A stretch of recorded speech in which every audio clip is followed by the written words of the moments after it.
I think every single person in this locker room is a competitor at the highest level. So, yeah, when you feel as if your backs are against the wall, you never have to feel like you got to do it by yourself. Unbelievable throw. Under pressure. Sacked by Quentin Williams. Right sideline, Usama's got it. You look to your left and your right, you got guys out there with you that our whole point is to help each other. This one to Mims.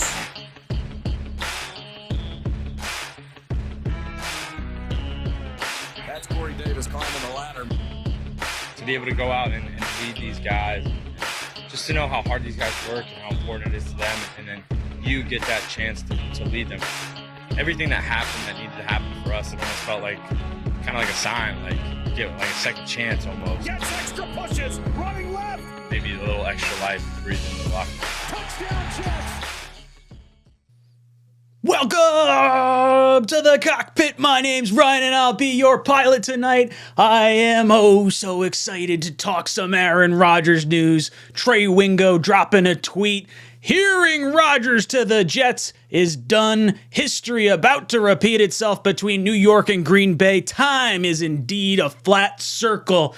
Hasn't been confirmed by other places yet, but Trey Wingo, normally a very reliable source when it comes to Aaron Rodgers. Mr. Aaron. Gonna be fun. If you have noticed, the thumbnail did not say from 8 o'clock to 10 o'clock. Boys and girls, I know you want to have your voice heard. I am excited. Tonight, we will have our 3-minute timer, as we always do, and after 3 minutes... You're out of here. That's right. You get the chicken. Oh, man. I am excited. Dude, I was exhausted. I'm driving to work because you guys know I streamed earlier. Had my meeting at 3 o'clock. As soon as I pull up, I see the Trey Wingo tweet. I was like, of course this would happen like this. Of course. And then I go through the whole meeting and no one else confirms it. I'm like, okay. I missed that burst.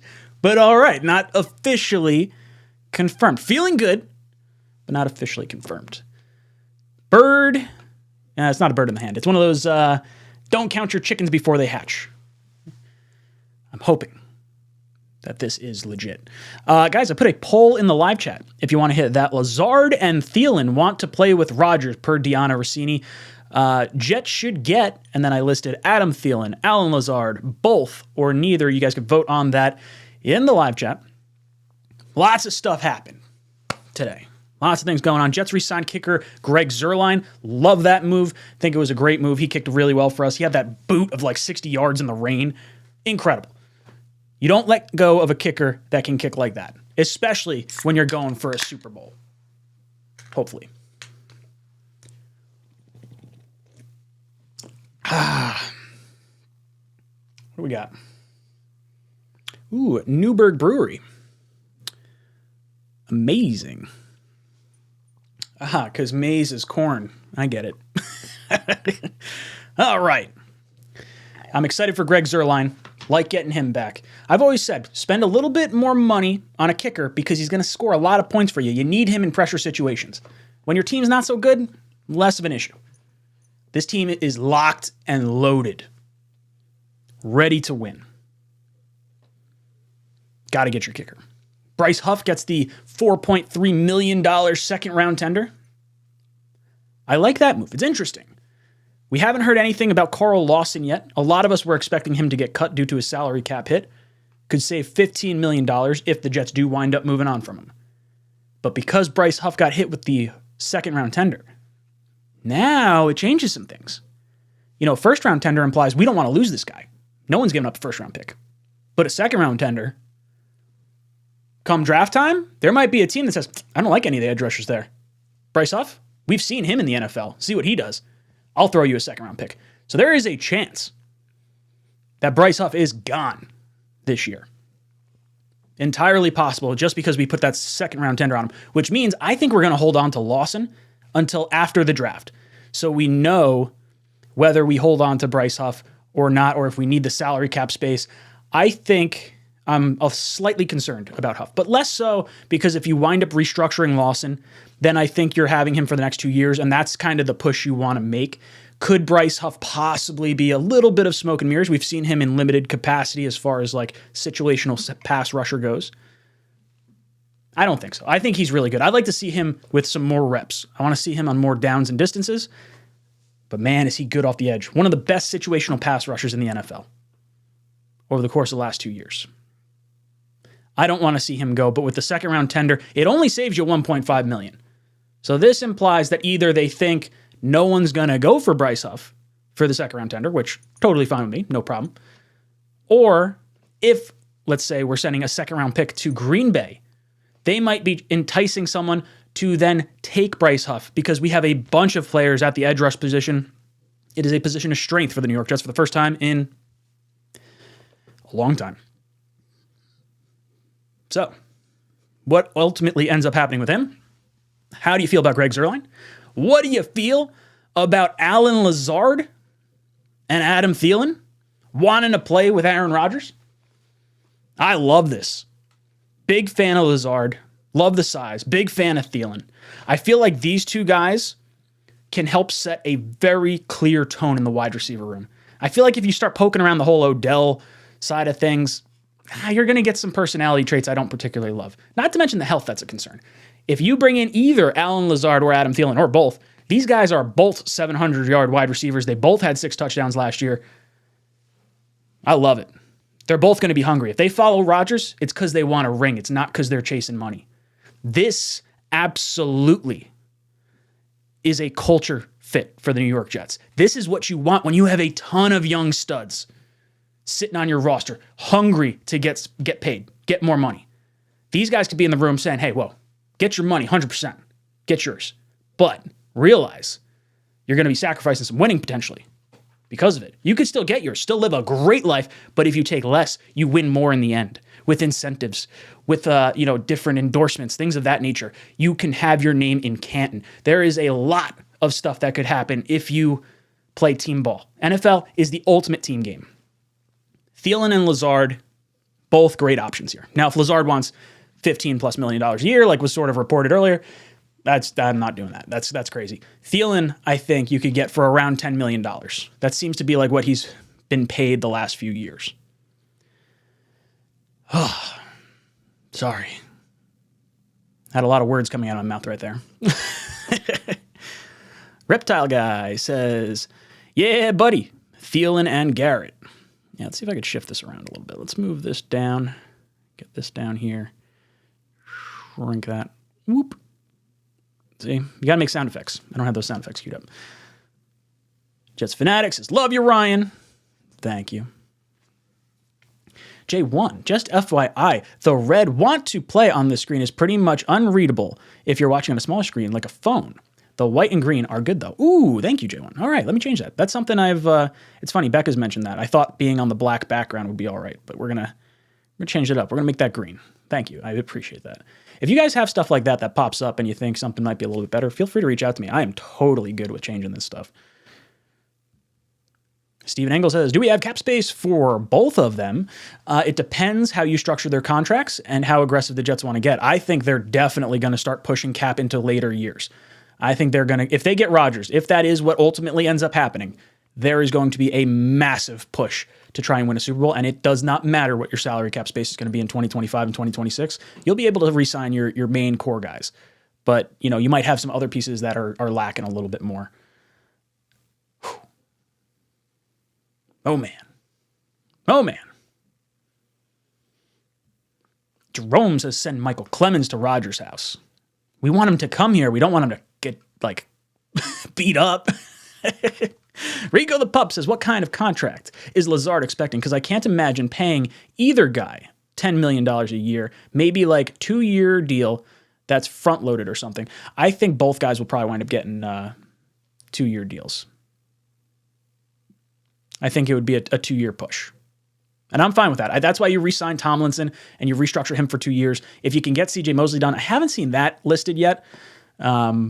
So hopefully that gets done. That might be hey, Rodgers is here now, we're going to restructure him. Unless CJ Mosley's contract hits 2 years, but I would think you'd want to drop his cap hit. Texas Toast says, my dad thinks this is classic Jets, and he will announce he will retire on the McAfee show. Hope he's wrong. Oh, God, that would be a kick in the taint. I hope that's not the case. Ryan Fitzgerald. Aaron just wants to drag the insiders through hell to just announce on his own accord, alongside other free agent acquisitions without their knowledge. Big FU to the Rappaports and Schefters of the world. He went off on Schefter and Rappaport. Not particularly about their job because he knows it's their job, but they don't know shit about his inner circle. He said that before, which is crazy. This is probably the biggest news that just has not broke. This is airtight. For players, like it seems like Uzama's, recruiting players or talking to players, trying to get him, other players involved. This is exciting. It insinuates that he thinks Rodgers is coming. I love it. But yeah, I definitely think I could see it being broken on McAfee tomorrow. Actually, you know what? We got 663 votes on this. And it seems like you guys are all for Adam Thielen or both, so a little less bullish on Lazard. But pretty much Thielen, Lazard, and both kind of stealing the show there, 30% roughly across the board. I'm going to put up another poll because this has been brought up a lot with the whole McAfee thing. So maybe we do this.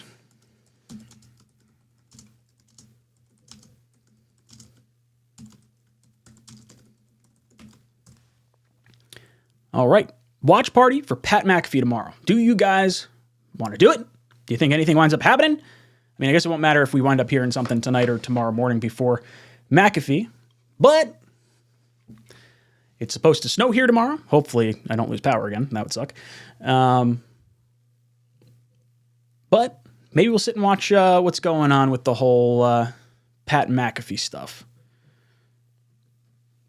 Joe S. says, Ryan, I thought you were going to pass out today. Dude, my heart was pounding. When I saw the Trey Wingo tweet too, it was like, thud, thud, thud, thud, thud, thud, thud. I was like, panic attack. I haven't felt that way in a long time.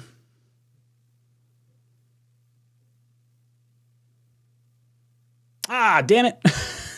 Pixel Mike says, Michael Nania just doxed one of our best sources in the Jets. Dude deleted his Reddit account, said Rodgers' deal is done, so another trade. Yeah, I heard the Reddit guy is pretty good, but hopefully that sucks if we lost an insider there.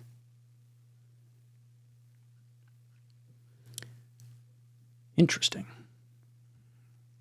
Malcolm says, I'm thankful that we kept Greg the Leg. Joe Douglas finally came to his senses, not to let a good kicker walk. He hasn't let a good kicker walk yet. I mean, I guess you can argue, who was our guy last year, or the guy at the beginning of the season? Was it Ficken? I think that's right. The other kicker that we had did really well. Zerline did well, but the other kicker we had actually had a higher percentage. But I like Zerline. I'm glad we kept Zerline. Rick Fisher just logged in. Any good news to report? Yeah, right below that. Right there. Stuff going on. Seems like Uzama's recruiting some people too, so that gets me excited.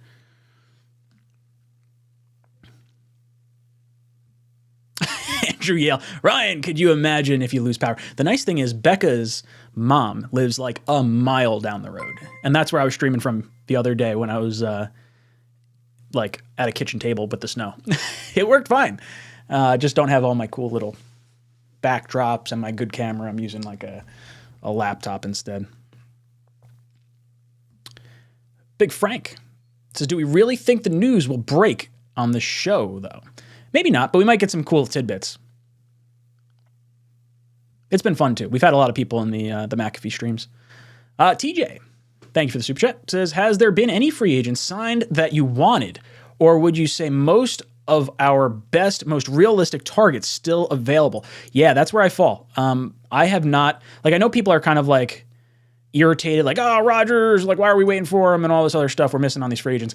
There has been no one signed that I feel the Jets should have signed at all. Like, you could argue Jimmy G, like, oh, well, if you lose out on Rodgers, Jimmy G's not an option. I would argue Jimmy G versus, like, Pinheiro. That was the name I was looking for the kicker. Sorry. Yeah, I would say no one has been signed that I wanted to sign. I mean, maybe like the off shot of like, oh, you know, Mike White as a backup, but that, you know, that was never really going to happen. I think Hair in my mouth. I think the Jets should be focusing on their own free agents, their own players to restructure and retain. Like, I want to see Sheldon Rankins come back. I know he was talking to Houston. I don't actually know where that whole deal is at right now. So I'll have to take a look at that. But yeah, overall, I like where the Jets are as far as their free agency goes. I would say Jimmy Garoppolo was like the I think a lot of fans like, if he's gone, what happens with the quarterback situation if Rodgers doesn't come here? I think Stafford and Cousins are the next two guys on the pecking order, but I don't even think we're going to have to get to it because I think, like Trey Wingo said, Aaron Rodgers is coming to New York. Steven says Joe Douglas is going to drop the mic again this year when it's all signed, sealed, and delivered. Oh, man. I hate that we win the offseason, but this would be like, I love winning the offseason. I should say that. I love winning the offseason. I just want it to translate into wins in the regular season. And last year, it felt like it did, at least draft-wise. Free agency-wise, DJ Reed was really like the big one. Everyone else was kind of like, eh. Zerline was a good pickup. But yeah, outside of that, I trust Joey D. Hey, doo-doo. Dropping in with a super chat says, outside of the names that would come to mind immediately, who else do you think we would want to come in and play with Aaron Rodgers in New York? I would look for now I've been kind of disconnected from the rest of free agency for right now, so forgive me if I'm saying someone that's already been signed, let me know in the chat. Ben Jones is someone that I think we should look at. Ryan Kelly, like I want a veteran center under contract for the Jets, and I want to draft a center in the mid rounds. That would be my preferred route. I would love to go after someone like Jimmy Ward. If he's still available, I think, plugging him in and then drafting another safety in the draft, then you can wind up cutting Whitehead if you want to move on from him. Outside of that, I think it's just wide receiver. Maybe a linebacker. I prefer to draft a linebacker to fill that other role, at least long term. But I don't know. That's a good question. Is there anyone you guys want? Have to let me know. Red John drops in the super chat, says, if we get Rodgers, then who's the backup? The number 2. Yeah, I think I've been saying it for a while. I'm pretty sure Zach is going to be quarterback 2. And that was going to be the case whether we got Derek Carr, whether we got Aaron Rodgers. Both quarterbacks have played a lot of games. Derek Carr, 142 of 144. Aaron Rodgers played every game in the last 5 years. So I think that when you look at Zach Wilson, they're planning on having him get a ton of reps in camp. I wouldn't even necessarily overload Rodgers on snaps, especially if you're bringing in Lazard and Cobb and some of these other guys that might know some of his tendencies. You can Rodgers is going to know enough and get on the same page with his receivers, I think, where you can, it's rather than having, say, a third string quarterback, you could give Zach second and third string reps. Just load it up. Just absolutely get this kid as many reps as possible. I don't care. You can even talk about it in the preseason too. Do you want Rodgers to even play the preseason? I mean, you probably want him in some capacity to play the preseason, maybe a drive or a quarter or something like that. But I don't want to see him get hurt. I'd rather see Zach take a bunch of reps against backups, make his trade value maybe fluff up in the event that you don't like him at the end of the season. Maybe there's some options for trades and things like that. Yeah, I don't know. I think it's definitely Zach Wilson. If Rodgers were to get hurt, then I think they would bring in another vet. I don't know if they would. I think they want to put Zach on ice for the year, but I think they're gambling on, Rodgers playing every game. I'm fine with that. AI Ron Snowboards says, nobody can be signed that is a free agent till Wednesday. These are deals worked out, but they are not signed yet. Just like last year, people can switch last minute. Yeah, that's true. But I would say generally that does not happen. With Aaron Rodgers, trade wouldn't be official till then. There's some guys that are free agents. So OBJ is technically a free agent right now. He can sign with whoever he wants. It doesn't matter because he was not on an expiring contract. Anyone who is cut or released from their team can sign immediately. So Thielen, in theory, could sign immediately. But anyone who has a contract that is expiring needs to wait until Wednesday to officially sign. Everything else is just negotiation. So AI Ron Snowboards is 100% right. JD Grant says, Rodgers is a Jet. This delay is all to punish the media types. I completely agree. That's exactly what this feels like. It feels like, haha, see, Schefter and Rappaport know nothing. Look how long I kept this under wraps. I love it. I think he's playing games with the media, and I can't wait to watch him throughout the season, really jerk the media around. I'm about it. I guess I'm technically ish, kind of like the media, but he'll give me stuff to talk about. So I'm about it. I love it. Come on, Rodgers. Just announce it. I want to be excited. Brian drops in, says, if we land A-Rod and win a Super Bowl, is JD Hall of Fame bound? I mean, at least New York Hall of Fame. But you got to think like winning a Super Bowl probably sets you up pretty good. I don't know how GMs get into the Hall of Fame. I'm not sure how that's voted on. I would imagine he's getting into the Hall of Fame for our draft class alone.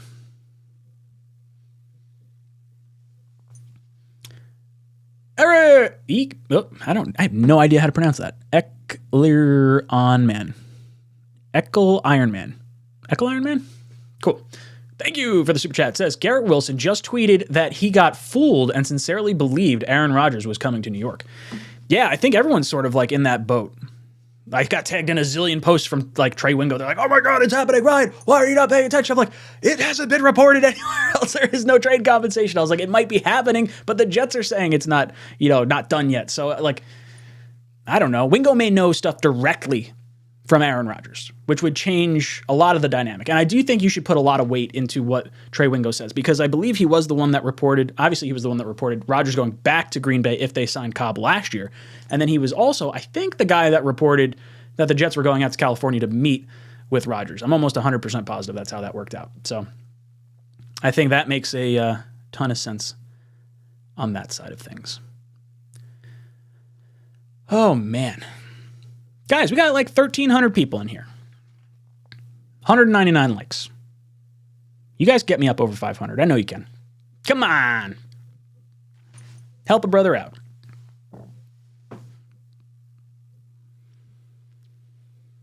Texas Toast. Wingo was the guy who first broke the news about the Jets flying out to get Rodgers. Yep. Bam. We are on the same wavelength, my friend. Power Fitness says touchdowns the last 5 seasons, 32 per year from Rodgers and 31 per year Cousins. Interesting. I like Cousins. If we wind up missing on Rodgers, I don't have a problem going with Cousins. I would go with Cousins over Stafford. I don't trust Stafford's health, but I think we're getting Rodgers and we can all get fucking jazzed. Ryan, where did you get that logo light from? That is 2 sheets of sheet metal, my friend. Etsy. I wrapped an LED between the 2 sheets of sheet metal. So it's like a faux light. Andrew Yale. I am drinking Amazing from Newburgh Brewery. Vladdy P, how was your meeting today? Dude, I got there and I was hot. I was like, you gotta be kidding me. Like, I gotta be here at this meeting. I was like, I swear to God, if Rodgers signs, I'm gonna discount double check all you mother... I was all fired up. So I'm lucky it, didn't go anywhere. Or at least not too bad.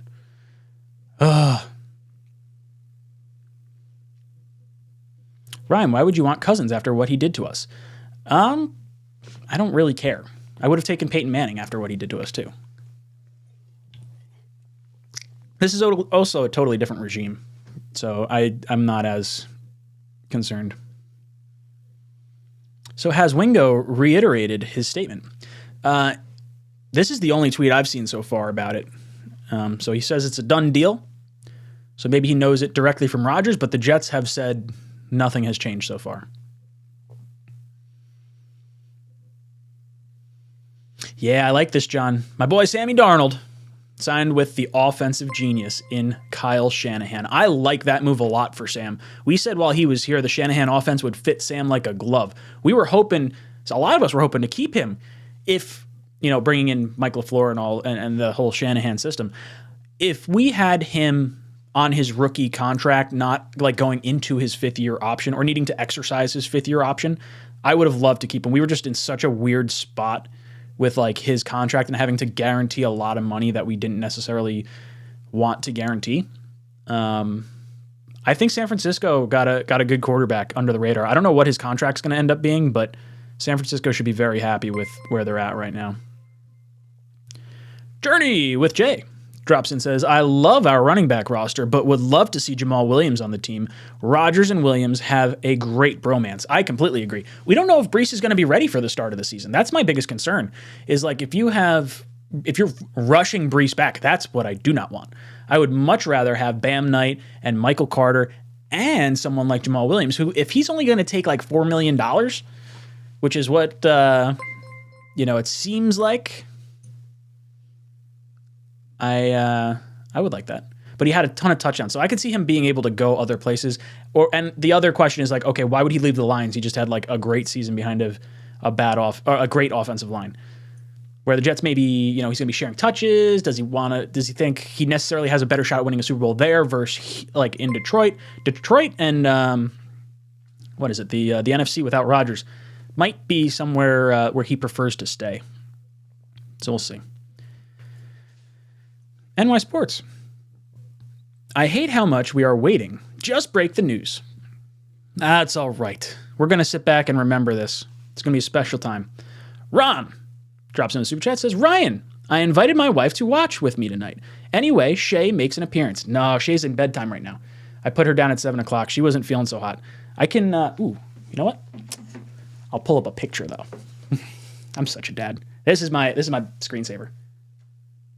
Look at her. She's too adorable. That's my girl. Vladdy P. Dropping in says, you're my favorite YouTube creator. No question, just that. Oh, thank you. Much appreciated. We got the Jet YouTube creator sphere has got to be the strongest set of creators amongst all NFL teams. I don't know if there's another franchise that's quite as good. The Giants have a ton. Like Entertainer and Bad Dog have like zillions of subscribers, but I feel like quality of content for the amount of creators there are, the Jets have a bunch of really good ones. And it's not even just on like this platform. It's like, across the board. We got some really good people out there.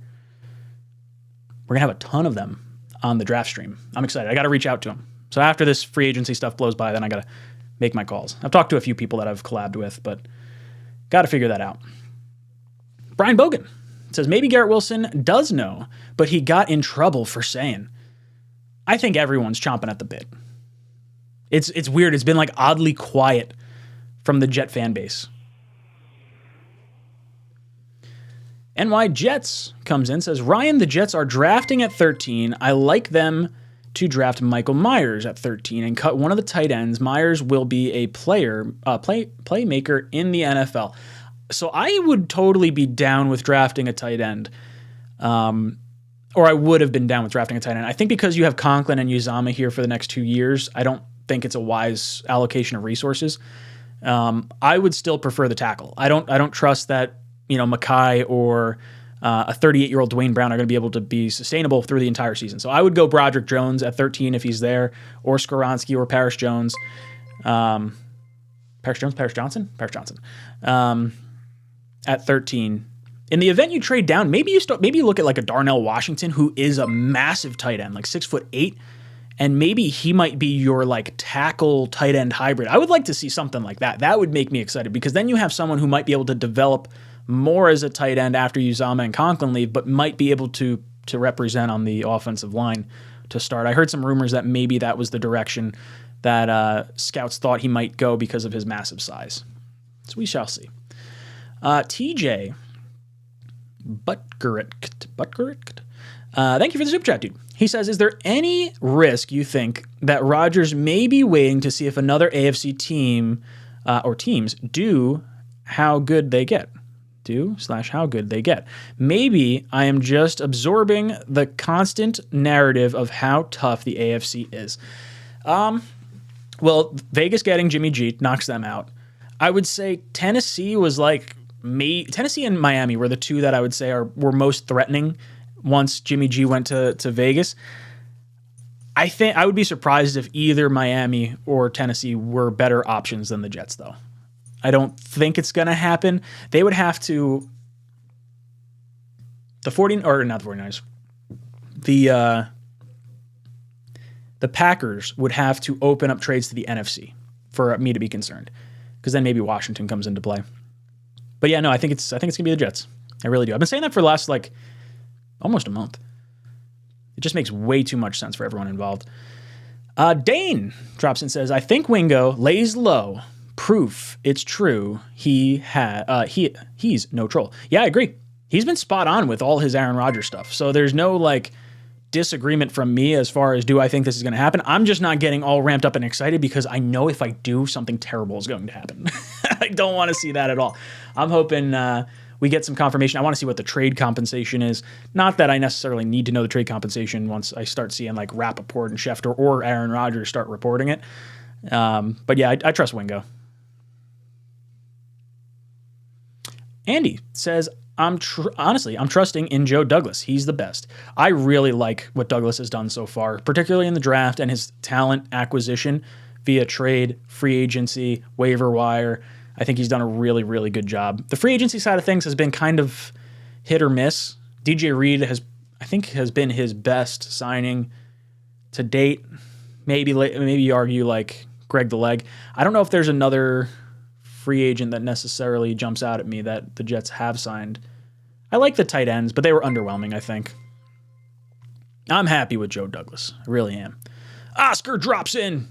Oscar says, manifesting the Jets super team. The last time we made the playoffs, I was 12. Oscar, I don't know how old you are now. Probably 24? Math? Is that 12 years? I think it's 12 years.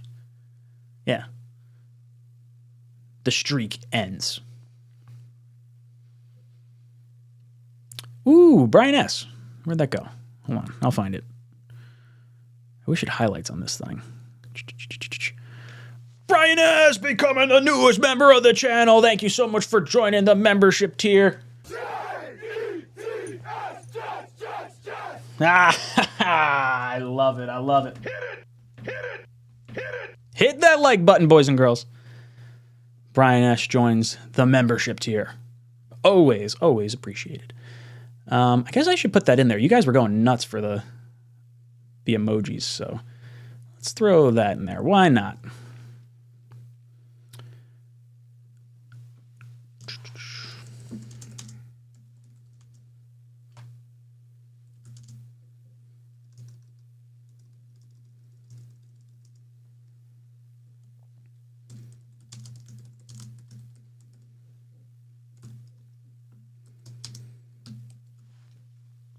All right. So I'm going to pin that in the live chat. You guys can click on that if you so choose. It's hard to do this when things are bouncing around. All right. Man, you guys are voting 79% for the Pat McAfee watch party tomorrow. Fun.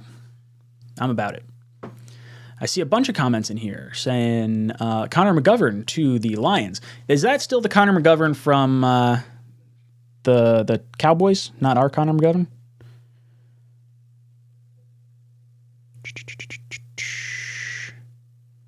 Let me know if it's ours or the other one. I thought it was the other one. Oh, no. It has to be ours because the other one went to Buffalo, right? Is that how that worked? It's ours. Okay. What was his contract?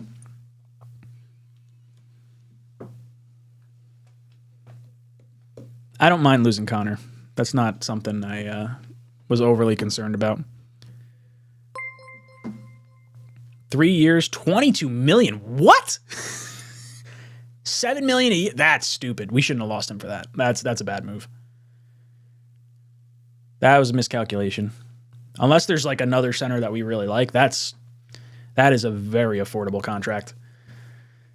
Thank you for the super chat, Kathikia. Where is Lamar most likely to go if not the Jets? I think he's going back to Baltimore. The outside shot would be Atlanta after the draft. I think there's a potential that day 2 of the draft comes along or even pick 9. Imagine Atlanta makes their pick at 8 and then they sign Lamar Jackson to an offer sheet. And now the Ravens are freaking out because they're like, oh my God, we're gonna get 2 first-round picks next year. And oh man, and now we got to make a pick, and now the war room starts going crazy. I could see the Falcons trying to really screw with people. I kind of want to see that. That would be fun. That would create some fun draft day dynamics. Hellatrix says, if we get A-Rod, I say we go after D-Hop if the price is right. Let's bring that Lombardi back to New York City. Also, give Garrett his number back, G5. Yeah, I think there's a good shot he he could go back to that number, which would be frustrating for all the people that bought number 17. Whose number was Flacco 5? Was that still his number? God, I don't remember now. I'd like to see him go that way. Let's see. They lost Connor because they aren't doing shit right now except stressing over A-Rod. They are blowing this start of free agency. No, I completely disagree. It sucks that we lost Connor McGovern for that price, but I'll be honest, I don't particularly like Connor McGovern.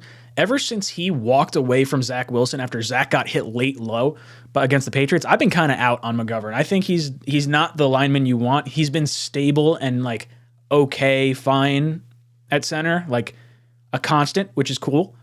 But like, I want someone nasty. I want someone snarling. I want someone helping our quarterback up and like getting in the defender's face. That's when you get the 15-yard penalty. I don't care. Go start throwing haymakers or like grabbing face masks and pulling people down. I want rough and rowdy from my center.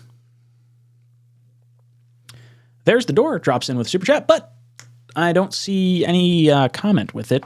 So if I see it in the chat, I'll throw it on the screen. But I didn't see anything. But either way, thank you. Much appreciated. Manuel, welcome aboard. Love having you here. Patrick Sullivan says, not our Connor. I looked it up. Yes, Connor McGovern from the Cowboys went to the Bills. Connor McGovern from the Jets went to the Lions. My brain is all fried right now. Andy drops in with a super chat. Says, the Wingo news hasn't made me excited, but it's definitely relieved a lot of anxiety. Yeah, dude. That's kind of where I'm at. Like, it felt like there was going to be more of a chance that he retired, but I feel like now that Wingo is saying it's a done deal, he's going to the Jets, has subsided a little bit, but I haven't had the, like, explosive reaction that I'm, like, really anticipating once I hear the news is actually going to break. Chencho, welcome to the channel, brother. Thank you so much for becoming a member.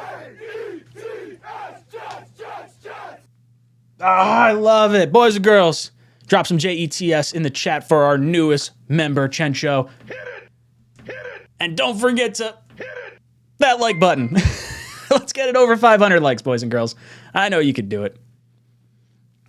Christopher Long drops in with super chat. Says, the last time the Jets made the playoffs, I was in first grade. I'm a freshman in college. Also, give me John Michael Schmitz in the draft at center with Brendel for now. So Brendel is the center from the 49ers. He did not play next to Laken Tomlinson. So I did a little bit of research on him. He started this year. I guess he was on the 49ers, just did not play with Tomlinson. From like I was hoping he had played in the past, but I forgot Alex Mack was over there as their center the year before. I would like to bring him in. I'd be fine if he knows, maybe some tendencies. I'm about it. Oh man, Manuel Rodriguez. Hold on, I'll throw it up on the chat. Welcome, welcome to the channel, brother.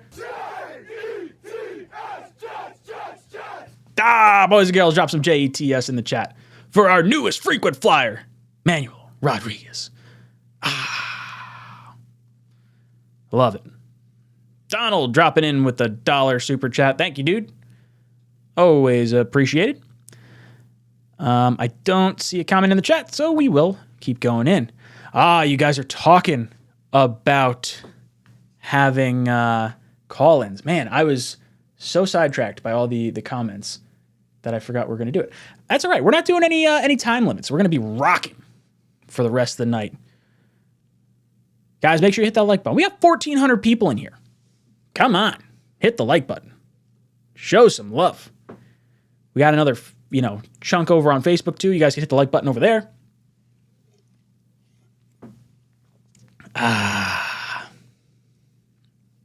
All right. Let me figure this out.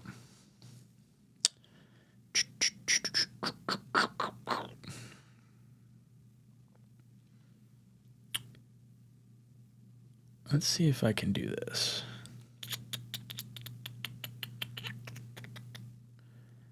I got to put the call-in number.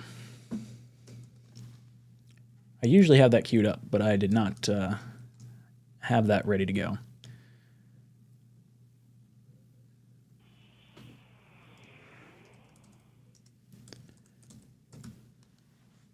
Kyles, welcome aboard, brother.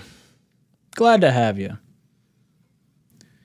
Jay Taylor, dropping in with a super chat. Much appreciated. First one, if I see a comment in there, I'll throw it up on the screen when I see it.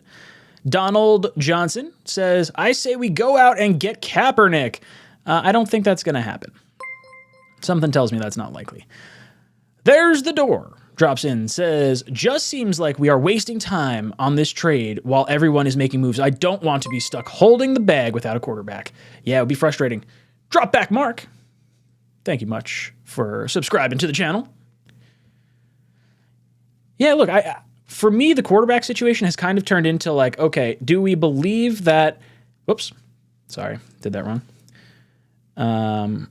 Join show.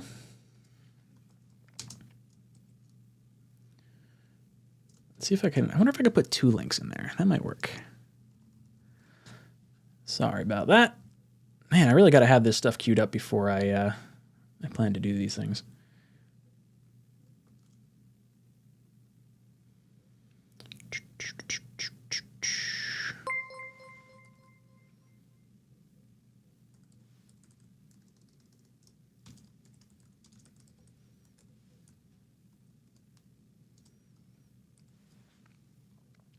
All right, let's see if that works.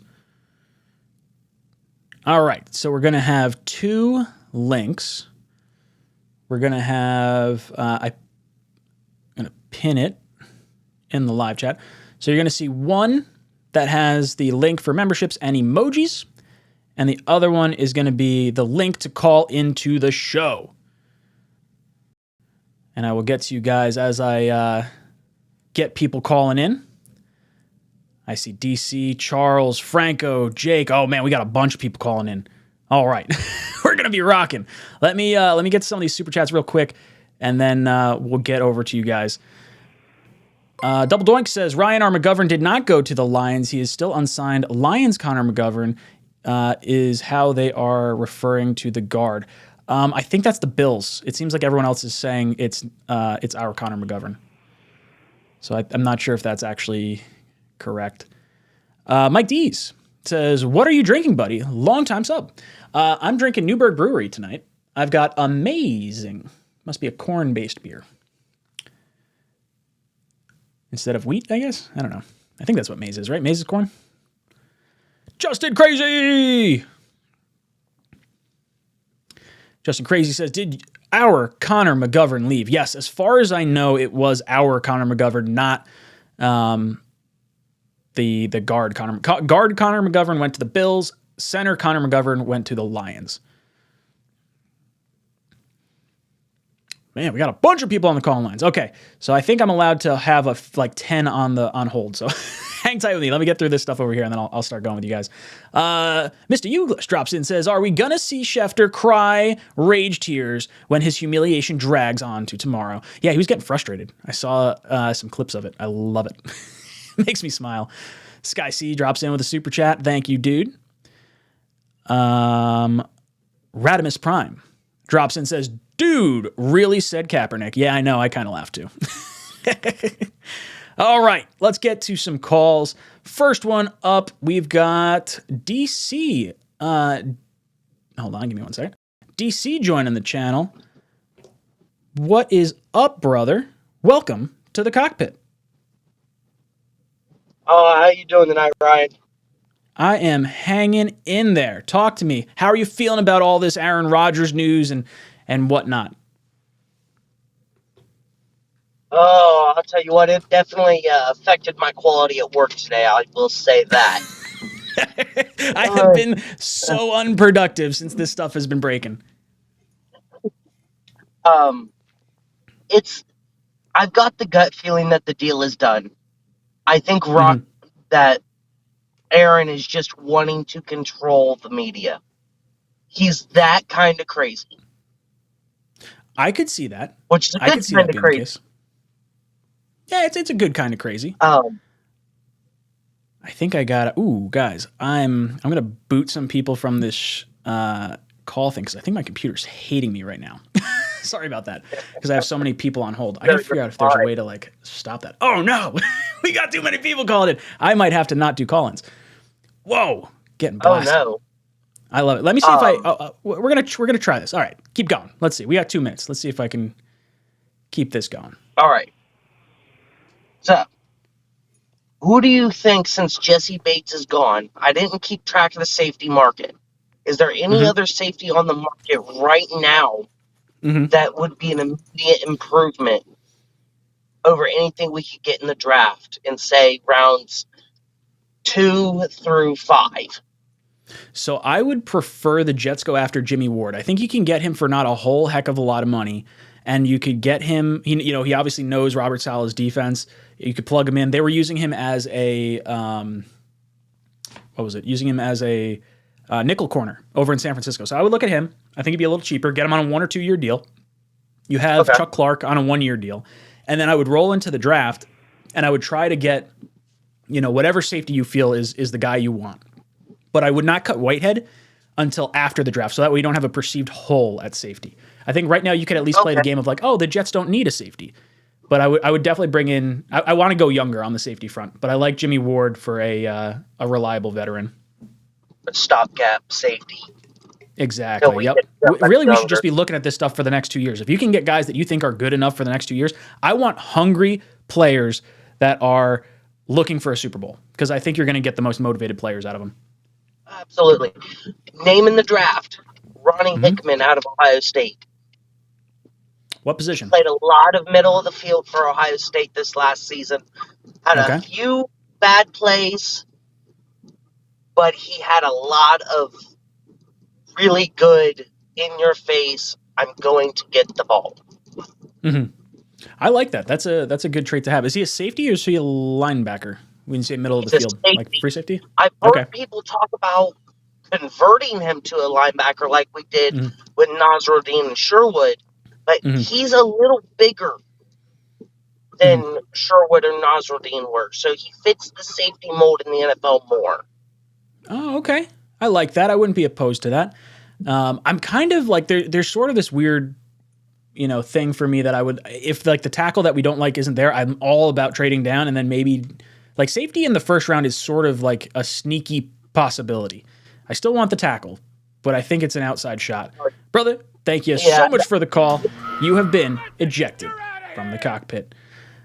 All right, boys and girls, I'm going to get to your calls as we go. I'm going to leave a lot of you in the joining the ringing stage because apparently if I answer you, it makes everything slow on my side. So just kind of hang tight. I've got Charles Gorman, Jake, and then Caden on deck. All right. Charles, welcome to the cockpit. Hey, Ryan. How are you doing, buddy? Talk to me. How you feeling about this Aaron Rodgers stuff? Good. I'm happy the Jets are on the verge of trading for his ass. I'm glad we re-signed Greg Zuerlein. I liked him. He was consistent for us last year. I'm happy we re-signed Quincy Williams. I said that correctly, correct? Oh, yeah, absolutely. I'm happy we re-signed him 3 years, $18 million. That's $6 per year. $6 per year. What the hell's wrong with you? $6 million. $6 million per year. I was almost right on my guess. I said $4 million if we get Rodgers, $6 million if we get Carr. So I was right, sort of. Anyways, I am so pumped up for this weekend. I know this is a Jets channel, but I want to spread some other stuff around. We don't have to talk about just Jets. But if you haven't known, the new Shazam. Boom! Sorry. Of course we're talking just Jets. Get the flock out of here, Charles. Come on. What are you talking about? Love you, brother, but we're talking Jets tonight. All right, we got Jake joining. What's up, Jake? Welcome to the cockpit. Ryan, you checking your pulse? Checking your blood pressure? Dude, I was in like tears. I had like stress tears coming like earlier today. I was like, shit, this is not good. I can't sit in front of this camera right now. How are you feeling right now? Been cool as a cucumber, man. He's coming. I've been cool about this. I think so too. Weeks. I think Trey. I'll be honest with you. Like, I'm not like a conspiracy theorist, or I'm not like. I think the networks threatened Wingo and said, like, dude, take this stuff down now. We want to get the credit for this. They like Rappaport and them. They know this is like the biggest piece of red meat they've wanted to. Like, you don't think it's kind of odd that like he had to backtrack or what he wrote that like home run Castellano, whatever. He's a Philly fan or whatever. But yeah, I think he had to backtrack because he knows he was getting scored. He's an ex ESPN guy. Look, he was right about reporting the flight out to California. And I know someone on Instagram through like a friend or something, like she met Wingo and like says he is very, very well connected. So it's not like he's just he doesn't do stuff like this out of thin air. So yeah, I completely agree. He also was the one that broke the Rodgers is going to go back to the Packers as long as they get Cobb. So they wound up trading for Cobb and they re-signed Rodgers. And then so he was right. He's 2 for 2 right now. So this could be 3 of 3. Yeah, and the guy that was on Reddit, like, I don't know if you guys know, like, Incarcerated Bob, who's, like, very popular on Twitter. He's like another Incarcerated Bob. He has, like, a lot of insight, like, in the Jets inner circle. So I would say believe when you're this is 2023. The social media is dominating. Like, these guys on ESPN, they're so slow now. Like, Schefter and Rappaport hate the fact that they're gonna lose their jobs soon to, like, the internet at this point. But whatever. Yeah, they turn into dinosaurs. I'm not here to make a bone to pick against them. It's just everything since getting hacked to now, it's been exactly what I thought it would be.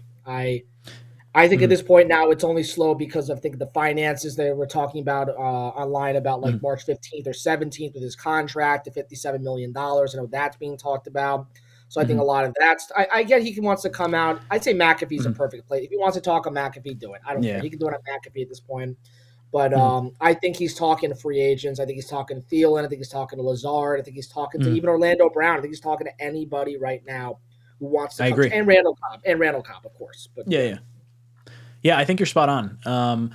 I think when you look at Rodgers and you see like his personality, he wants to spite like all these media types. This is definitely a game for him. I love it because like the media has kind of been always irritating for me, and like it's one of the reasons why I started my channel, which I guess I report on the same shit they wind up reporting on, but I'm still excited nonetheless. I think Rodgers is definitely coming. It's made sense like the whole time. As soon as we got hacked, it's like, oh, interesting. Like now I can see a plan developing. Like they're going to sit Zach for a year or two. I think we're going to hear from Rodgers that it's going to be a 1-year commitment at a time. I don't think it's 1 year and done, but I think the last few years we've seen him go 1 year, 1 year, 1 year. It helps the Jets with trade negotiations, and it helps give some leverage to Rodgers for the Jets in terms of like, hey, I'll come back if you bring these guys back, which I'm fine with dealing with that. I just want to make sure we get him in the building first and foremost.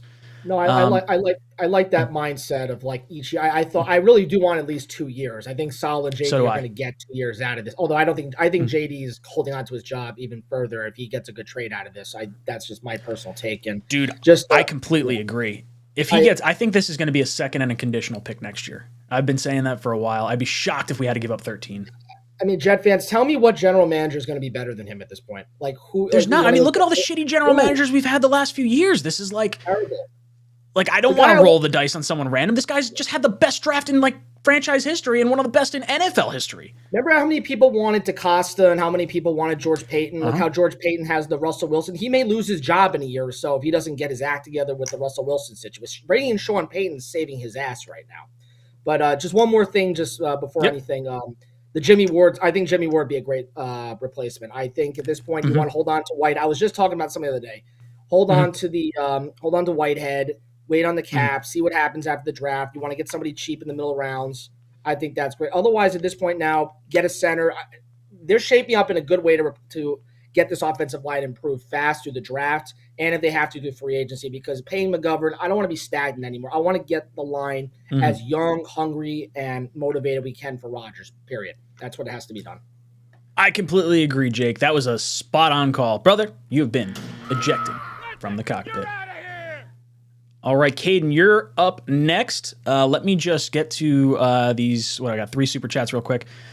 Taylor drops in and says, if he planned on retiring or going back to Green Bay, he would be currently holding them back in free agency. So I don't think that's the case. I think what he did was he went to Green Bay and said, hey, I want to play this year and I want to play for you. And then they said like, oh, hey, like we're going to go with Jordan Love. And then the whole Jet thing happened, which I think was always the right way to go about it anyway. But yeah, I completely agree with you. Mike Dees says Ryan is the GOAT for booting that guy. Yeah, as soon as you're not talking Jets, get the flock out of here. Charles, I love you, but got to talk Jets tonight, dude. Anthony says, who do you like more, Ian or Adam? I guess I like Ian more. Ian comes off a little more natural. Adam seems like he's kind of like uptight, like, oh, this is what I think about this, and if you do this, and blah blah blah, and Aaron Rodgers, and blah blah blah, but they could do this. Yeah, no, I prefer Ian. I think they're both good. I follow both of them. You know, clearly they're the best of the business. Chris KV drops in, says, as someone who became a fan of the Rodgers through McAfee, it would be freaking sick if he announced on the trade live on McAfee tomorrow. Dude, I'm gonna go nuts. I'm 100% tuning in. We'll do a watch party. You guys are, like almost 80% of you guys want to do the watch party. I'm about that. Neem drops in, says, hi, Ryan. My name is pronounced. Oh, all right. Let me see that. Nahum. Ah, there you go. Nahum. What do you think of Jacoby Brissett as a backup quarterback, and who would you fill in? Also play GM. What's next? I really like Jacoby Brissett, but I really don't see any situation that Zach Wilson is not quarterback 2 next year. That's my honest opinion on that. I really think he's probably going out the door. Yeah, that's what I'm saying. I would say it's going to be Rodgers and Zach as QB1 and QB2. All right, we got Caden joining the show. Caden, how you doing tonight? How's it going, Ryan? What's up? I am hanging in there. How you feeling about this Aaron Rodgers news? Dude, I gotta say, I'm pretty nervous right now. I mean, I was watching the O'Leary stream. Like, I watched O'Leary stream all day long, and like, from the time when the Wingo report came out, I was like, everybody was hyped up. It's just like, you're like, just waiting. Okay, like, I don't think it's wrong for us to like want the confirmation from Rossini, Rappaport, Schefter. Just like how many times we've been screwed over as fans, and then just that is dragging out. Like, I think we definitely are in position. I just really want to see it, and then I'll believe it. That's really all I can say. And I mean, if it happens, boy, will I be excited. It's almost too stressful not knowing what's happening. So it's scaring me, to be honest. Dude, that's exactly it. It's one of those situations where you're like, okay, you know, I like Trey Wingo and I trust him with Aaron Rodgers news, but if no one else is reporting it, like, I'm a little concerned. And then Connor Hughes comes out and he says, like, hey, the Jets are still in holding formation. They don't know what's going on. Like, that scares me too. So like, it makes me point of where is Rodgers holding back news from Schefter and Rappaport and stuff, and only letting Wingo know because he wants to spite them. I could very 100%. well see that, but I still just want that other source. So it's like, me too. I hope Rodgers is on McAfee and be like, oh yeah, no, I let Wingo know. Of course I'm coming back next year, and of course I'm playing for the Jets, and then be like, oh, that would be great. That would be wild. Like, oh, I just can't take it. And it's like these past week, ever since like they were flying out there to meet with Rodgers, like my whole sleep schedule has like go to bed, and then like you wake up like every like other hour in like the morning. Like I'm a person who goes to bed later and gets up later, so like I sleep in. So like it's every other hour that like I keep waking up to check my phone, just see if Justice Central has posted a new video. I roll over. If nothing, I just roll back in bed. Oh, dude, I'm chomping at the bit. I have Twitter like on lockdown every single like. It's probably like every 5 or 6 minutes. I'm sitting in bed. Becca's like, "Are you serious? Are you watching like the phone? Or are you watching the show we're watching?" I was like, "I'm not focused. I am not here right now. I am everywhere but right here." All right, I'll get out of your hair. I just want to say one more thing. So, sure. Lazard is probably the guy I want most. Well, maybe besides the center, but I would really love to see Lazard, and then like someone like. Actually, I just see somebody post a super chat. Ben Jones or Garrett Bradbury. Those are actually my 2 guys that I'm most interested in. Yeah, really like Justin's comment. Like I know there's a lot of talk about Jimmy Ward. So let's say, for example, he does come here. I still don't think that takes us out of the conversation from drafting a safety. Maybe completely not in agree. round 1, but I think very well in late round 2 or 3. And one of the guys I would love in that round is Chris Smith from Georgia, leader for the Georgia defense, ball hawk, free safety. Just an alpha dog. Would love. I mean, you just can't go wrong with Georgia defensive players from Kirby Smart. Dude, well, that's just it, dude. The Georgia defenders are incredible. I love it. That's a great Great thought process, Caden. Okay, I am going to eject you, but I'm going to like look at all that stuff. Right. I definitely like the Jimmy Ward stuff too. But brother, you have been ejected from the cockpit. All right, I got NYJ, Dylan, Peter, and then Franco up on deck. So just hang tight. I'm just going to get to some super chats real quick, and then we'll hop over to you guys. V-Man drops in, says, Wingo never took back his report. It was a troll. It was a troll. I don't think it's a troll. I think he's definitely. I think he knows. I think Rodgers is coming. Justin says center Ben Jones, Jake Brendel. So Ben Jones is the center from Tennessee. We have their offensive line coach here. Jake Brendel is the center from the 49ers. Obviously, we have Robert Saleh here, so maybe there's some connection there. Garrett Bradbury, the Vikings. Is that right? I think that's right. I'm done. Yeah, absolutely. I want a veteran center. I really do. I think that makes a ton of sense. All right, let's go back to the phone lines. We've got NYJ Dylan dropping in. Brother, welcome to the cockpit. What's up, Ryan? Not too much. Hanging in there. How you feeling about today overall, the Aaron Rodgers news? What's going through your head? Dude, I'm so nervous. I was shaking all day. I was watching the stream with you today. I was commenting a lot, bro. I was watching that. The Wingo thing, man, it got me hyped.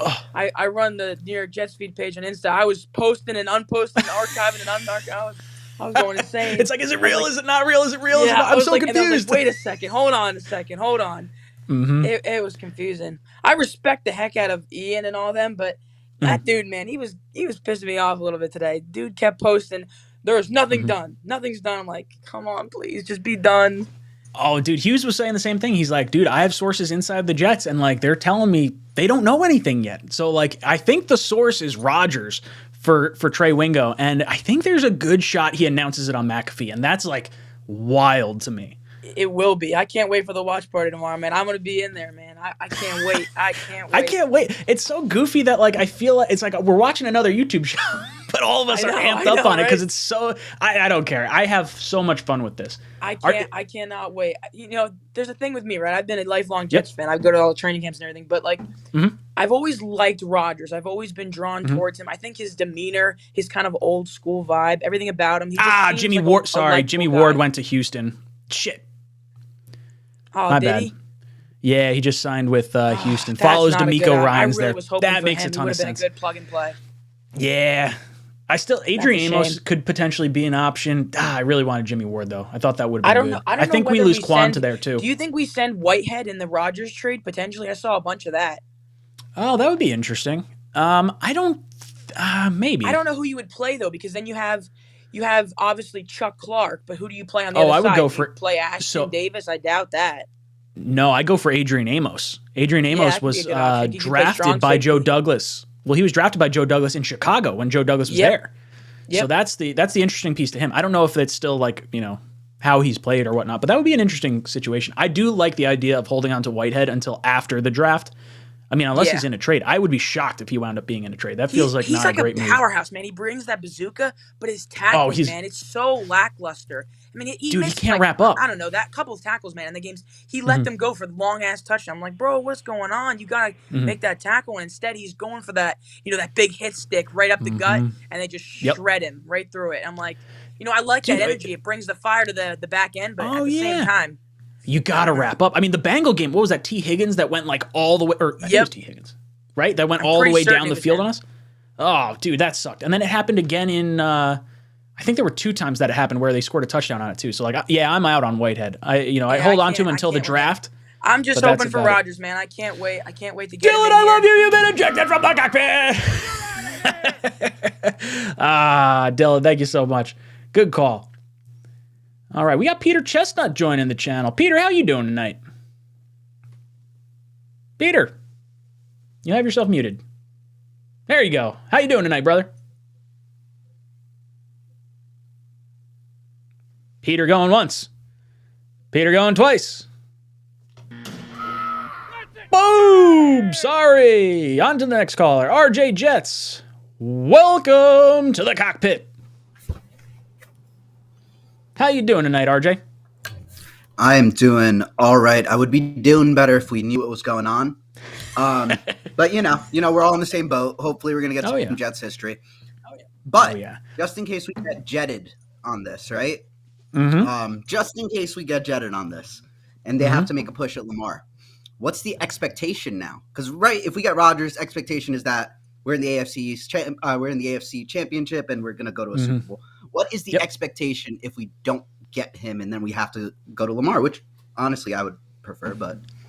So I don't think we're going to be in on Lamar. My gut feeling, I don't have any inside sources with Douglas or anything like that, but if it were me and I was sitting back and saying, okay, I've been to that organization before, I know that's a smart team, and they're not signing him to the money he wants. Something doesn't pass the sniff test. So to me, that feels wrong. I feel like the Jets want to see what they have in Zach. So 1 year or 2 year options are the quarterbacks I'm kind of envisioning them wanting to go towards. So it's Rodgers 1. And then it's depending on how they feel, Stafford's contract is dirt cheap this year. Like, let's say we lose Rodgers. I think Stafford's contract is like $1.5 million if he's traded. And then next year it's like $31 million, I think. So it's like really, really good. Kirk Cousins is 1 year, $30 million. And then he has some void years. So like maybe you try to restructure him, go for 2 years. If you feel like the Jets could have had average quarterback play last year and have won the AFC East. I mean, heck, we were rolling it. We beat Buffalo with 150 yards without our two best offensive players and Zach throwing 150 yards. So I think Kirk Cousins can do that for you. I think Stafford can do that for you. Stafford scares me because of the injury. Cousins, I feel like, is super consistent. He might be highly motivated coming over here as well. My concern is that he didn't choose us the first time, and that would be more my... Cousins is too disrespectful. Yeah. So that's what it feels like. But if we get Stafford, right, just in this imaginary world where we get screwed over, who are we surrounding him with, right? Yeah, interesting. I mean, maybe you consider someone like an Allen Robinson if that's someone he likes. I think you do the same thing with Stafford that you do with Rodgers that you would have done. It's like, hey, here's the keys to the offense. Who do you want? Let's go win a ring. I think either way, you're hoping for a 2 or maybe even 3 year window potentially with our guys on the rookie contracts. And, those are the two options that appear to be looking like they might get moved off of that I would prefer that are on that same timeline. Well, if we go cheaper with Stafford, then offensive line. Yep, 100%. I think we should do that either way. Cousins, I could see a situation where they, if they wanted to trade for him, they might extend him so we have him for the 2 years, but then also like push some cap a little bit later, like almost like the Rodgers contract, only not as crazy high dead cap because it's Cousins, not I'm Rodgers. not trying to deal with the choking of Cousins. The Vikings. RJ, I love it, brother. You have been ejected from the cockpit. Love it, boys and girls. All right, we got Matt joining the channel. Matt, how you doing tonight? I'm pretty good, but bro, Rodgers is just, I don't know, man. Like, he's just so confusing. Right? He wants to do everything on his own terms, which is cool. I respect that. But man, is it stressful. I'm willing to be patient because I know if we get him, we could win a Super Bowl. But it's so tough, though. Do you feel similarly to me? I've been saying I'm fine with waiting on Rodgers because I feel like that next rung of quarterbacks that we're going to be looking at, there's not a whole lot of difference between plan B and plan D, in my opinion. I don't know who those would be, but it feels like they're all kind of ish the same. Rodgers is the one that you want to go for. We'd probably go with a Cousins or that's assuming Stafford Lamar's not on the table, right? Lamar would obviously be the next one you pivot to if you want him, but I don't think the Jets are going to be in on him. I mean, me personally, Lamar would be my first option because he's only because I know he has injury problems, but he's only 26 and he's in his prime. So I prefer him over Rodgers, but I know Rodgers is our number one guy and we're probably going to get him. Rodgers is probably a better quarterback, but Lamar's just such a good athlete, and he's so young, too, so we'd have him for such a longer time. Yeah, I would like to see the Jets in on Rodgers, or in on Lamar if we wind up not... if Rodgers says, hey, I'm retiring, then the embarrassment of hey, I turned down $110 million, that couldn't even convince me to play for the fucking Jets. That is so embarrassing that I'd be like, 2 first-round picks, $250 million fully guaranteed. Lamar, whoop, come on over. I feel like anyone else you get after Rodgers, after this whole ordeal, is a disappointment. But if you get Lamar, that's all right, let's fucking go. Yeah, I agree. I don't know, it's just so confusing though because say if we don't get Rodgers and then then nobody else comes and stuff, and then we'd still be a good team, but we still wouldn't have a quarterback. But I have a question. If we don't get Sure. Rodgers, and let's just say like we sign like Ryan Tannehill or like we trade for him, I don't know if he's a free agent or not. Would you Yeah, he would you hasn't been want to cut trade yet. up in the draft and get a quarterback or no? Nah, I don't want to trade up for a quarterback. I think there's a really good shot they go 1, 2, 3, 4. I think the Raiders trade up to 3 with the Cardinals, and then you see like I could see a situation where it's C.J. Stroud 1, Bryce Young 2, Richardson 3, Levis And 4 Levis. to the Colts. I think that's highly likely. And I don't want to trade up for a quarterback. I think you owe it to the rest of the veterans to go out and get the best quarterback you could possibly get now to win now. I don't want to develop a quarterback. Like for me, Cousins, Yeah, I Stafford, even Brissett, honestly. Like if you got so far down the list, I really like Brissett. I love the turmoil that he's had to go through. I think he held his head high through that whole process. I would go with Brissett as Yeah, like the he was honestly pretty good. yeah, I think he is good. I think the Jets win the AFC East if he was our quarterback. Matt, thank you so much for the call. You've been ejected from the cockpit. All right, we've got Fabian joining the. Fabian, how you doing tonight? Hey, what's up, Ryan?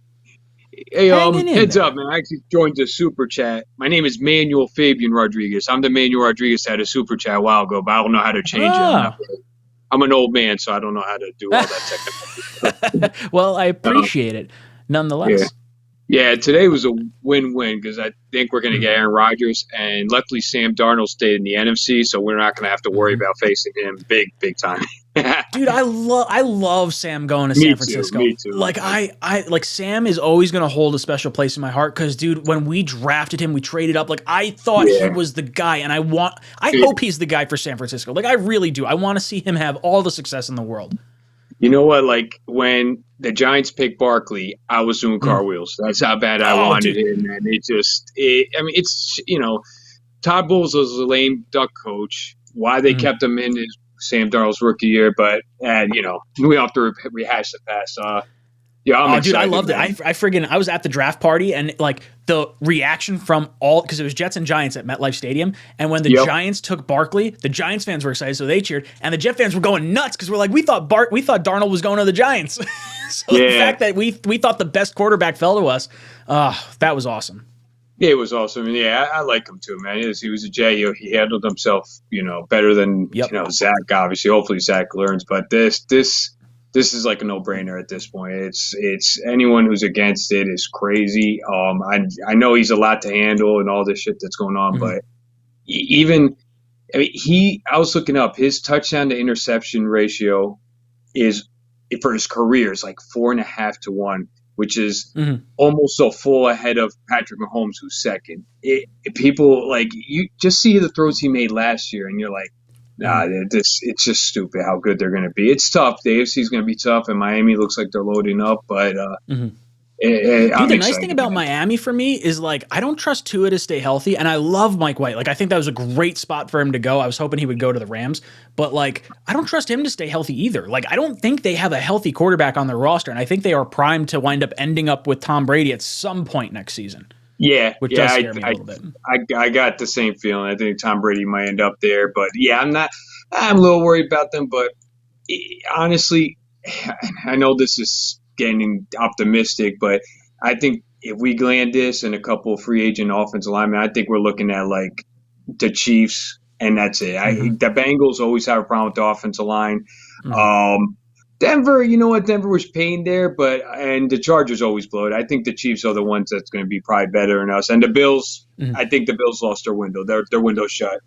They'll still be good, but they're not going to be what they were last year or the year before. That's kind of how I feel about Buffalo. Like I really like where they're going. They actually I just saw they just restructured Allen and Von Miller and opened up $32 million in salary cap space. So they could add and maybe bring back some guys of their own. It's going to be interesting to see how they wind up shaking out. But I agree with you. I think the Chiefs are going to be major competition until we wind up beating the Bills and Dolphins in our division. I'm still going to consider them, tough opponents. But I think our defense can handle anyone in the league. Like I'm not concerned about going against anyone. Oh, I know you have to eject me, but their defense with a good offense looks even better next year. Their defense 100%. Was really crappy situations. Always defending a team on their 40, 45 midfield. It makes a big difference. So Good talk, 100%. Man. Yeah, we got to see, I mean, real quick, we got to see last year. Now, it was because of bad backup quarterbacks from the other team, but we got to see how this defense operates when you have a lead. Now that you get your pass rushers to pin their ears back, you get to have guys intercepting balls left and right because there's pressure on the quarterback. You score points, your defense gets more rest, and there's more pressure where they're not going to be running the ball down your throat and everything. Fabian, thank you so much for the call. You have been ejected from the cockpit. We got our boy Tigo joining the chat. What's up, Tigo? Let me pull you up over here. Let's do this the right way. Hold on. Turn the light on. I was sitting here in the dark. Give me 1 second. Do you wanna come on screen? All right, cool. I think this is. Oh, that's not me. Hold on. I gotta make you guest one. Boom, Tigo. What's up, brother? How you doing tonight? I'm doing really good, man. I think everyone's kind of reiterated the points, but like Wingo's not the type of guy to stake his reputation on trolling Jets fans. Like, what would be the point of doing something like that? I never understood the idea there. And then you get reports from like the NBC guys that like he's already recruiting players to come to the Jets, and then you get the report like Thielen telling his agent like, "Hey, wait for Aaron Rodgers. goes to the Jets. Like once Aaron is a Jet, you call them because I want to go to New York." And like, I think it's one of those things where I finally get to a point to where it's just like, this is finally we've wasted so much talent on this franchise. We wasted Mangold. We wasted Brick. We wasted Revis. We wasted LT when he came. I was so hyped when he came. He's my favorite player. Yeah, dude, you can throw. Oh, dude, it sucks. Like, we have so much talent on young rookie contracts right now, and you get Rodgers. Oh man, is it gonna be friggin' wild? And this is one of those moves where it's just like, this is the Jets going all in. We're saying screw it. Like, we're not gonna waste our young talent anymore. We're not gonna do that. And I love this type of move for the Jets because I think we're in that space. I think you said it perfectly. I think Miami's not healthy at quarterback. I'm not scared of the 2 games that Tua's going to play before the 2 games that Mike White's going to play before the 3 games that Skylar Thompson's going to play, and then we're going to see AJ McCarron because he's having a season in the XFL be the quarterback for the Dolphins. And like, the Bills are losing everybody on the defensive side of the ball. It's just, this is the Jets' time. And I'm so excited that like we finally have the people in place making the moves. Dude, it's been so long. Like, I feel so confident. I threw $100 on the Jets winning the Super Bowl because it was plus 2,500. I was like, this has a realistic shot at being like very much like more favorable bet than it is right now. And I think it was at plus 1,600. I think you were saying that earlier in the chat, right? Thank you, by the way, for helping me earlier today. That was very helpful. I'm always in the chat. Whatever you need, you let me know. If you need me to hang out back here, keep track of shit, whatever it is. Sorry, pardon my French. No, hell yeah. Guys, if you have not subscribed to Tigo, you got to go over to Talking Jets with Tigo because dude knows his shit. 100%. He got some, every now and then you get a take that I'm like, I don't buy that one, but I like it. I like the conversation. I believe in what I believe, okay? It's like last year. I was a Drake London over Garrett Wilson guy. I can admit that. I was wrong there. Yeah, I was a Max Mitchell truther before the draft. I was not. I didn't know Max Mitchell. Oh, I was again. I have my takes, and some of them are spicy. It's why I do every year before. Well, this is going to be my second year doing it. My super hot fire takes going into the season, and I've got some spicy ones this year. I've got some super spicy ones this year. Ooh, add a little bit of zest to it. Tigo, any last words before I eject your ass from the cockpit? No, man, I'm just excited. I'm happy that the Jets are finally going to be not the butt of the joke. And let's just Jets, Jets. There it is. Tigo, you've been ejected from the cockpit. There we go. Talking Jets with Tigo. Make sure you head over there and subscribe to Tigo. The dude knows his stuff. All right, we've got Peter Chestnut. Peter, welcome to the cockpit. Peter, can you hear me? Peter going once. Peter going twice. Boom! You're out of here, Peter. Call back in. All right, Charles, are we talking some football now? Yes, Ryan, I'll talk football. There you go. All right, Charles. What you got going on now?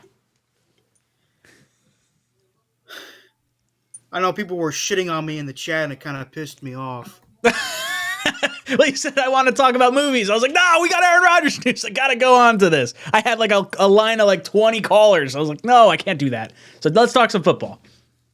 I know, I know, but anyways, I just heard that Jimmy Ward got signed with the Texans, which is not a bad. I mean, no, it was a smart move by them. I think him following D'Amico Ryans makes a ton of sense. and plus, I think people forgot that D'Amico Ryans was a very good linebacker. Oh, yeah, dude. I mean, he was incredible. His defensive schemes were awesome last year. I think him going to Houston is a great move. I think it is. Plus, it makes sense. One of the Houston Texans' greatest players in history. Did I say that right, or did I say prayers? I said players. God, that's right. Speaking like Elmer Fudd, players in the You're history good. of the franchise being one of their coaches. I think that was a good signing.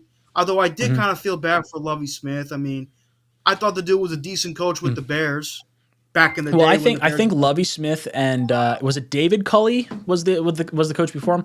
Those guys were signed as sham coaches. They knew they were going to have one and done seasons. That's why Culley went for I think 3 or 4 years for his contract. So that way he knew it was fully guaranteed. He's like, hey, look, if I'm ruining my reputation by being your fucking head coach after this whole Deshaun Watson debacle, you're going to pay me for it. I'm like, all right, here you go. Lovie Smith, same way. Lovie Smith was never going to be the long-term answer for the Houston Texans. And now they got D'Amico Ryans, a top-tier coordinator candidate. I think that's their head coach moving forward. Great move, I also want to honestly. speak. I'm sorry. I want to speak about getting Thielen. Thielen's a great receiver. I think he's very underrated. Sure. Yeah, no, I really like Thielen a lot. He reminds me a lot of Eric Decker, mainly because he's a taller white receiver that could come in and be hopefully the Eric Decker to our Brandon Marshall. What was that? Yeah, but Decker was a bigger guy, not just of a height, but in terms of frame. You know what I'm saying?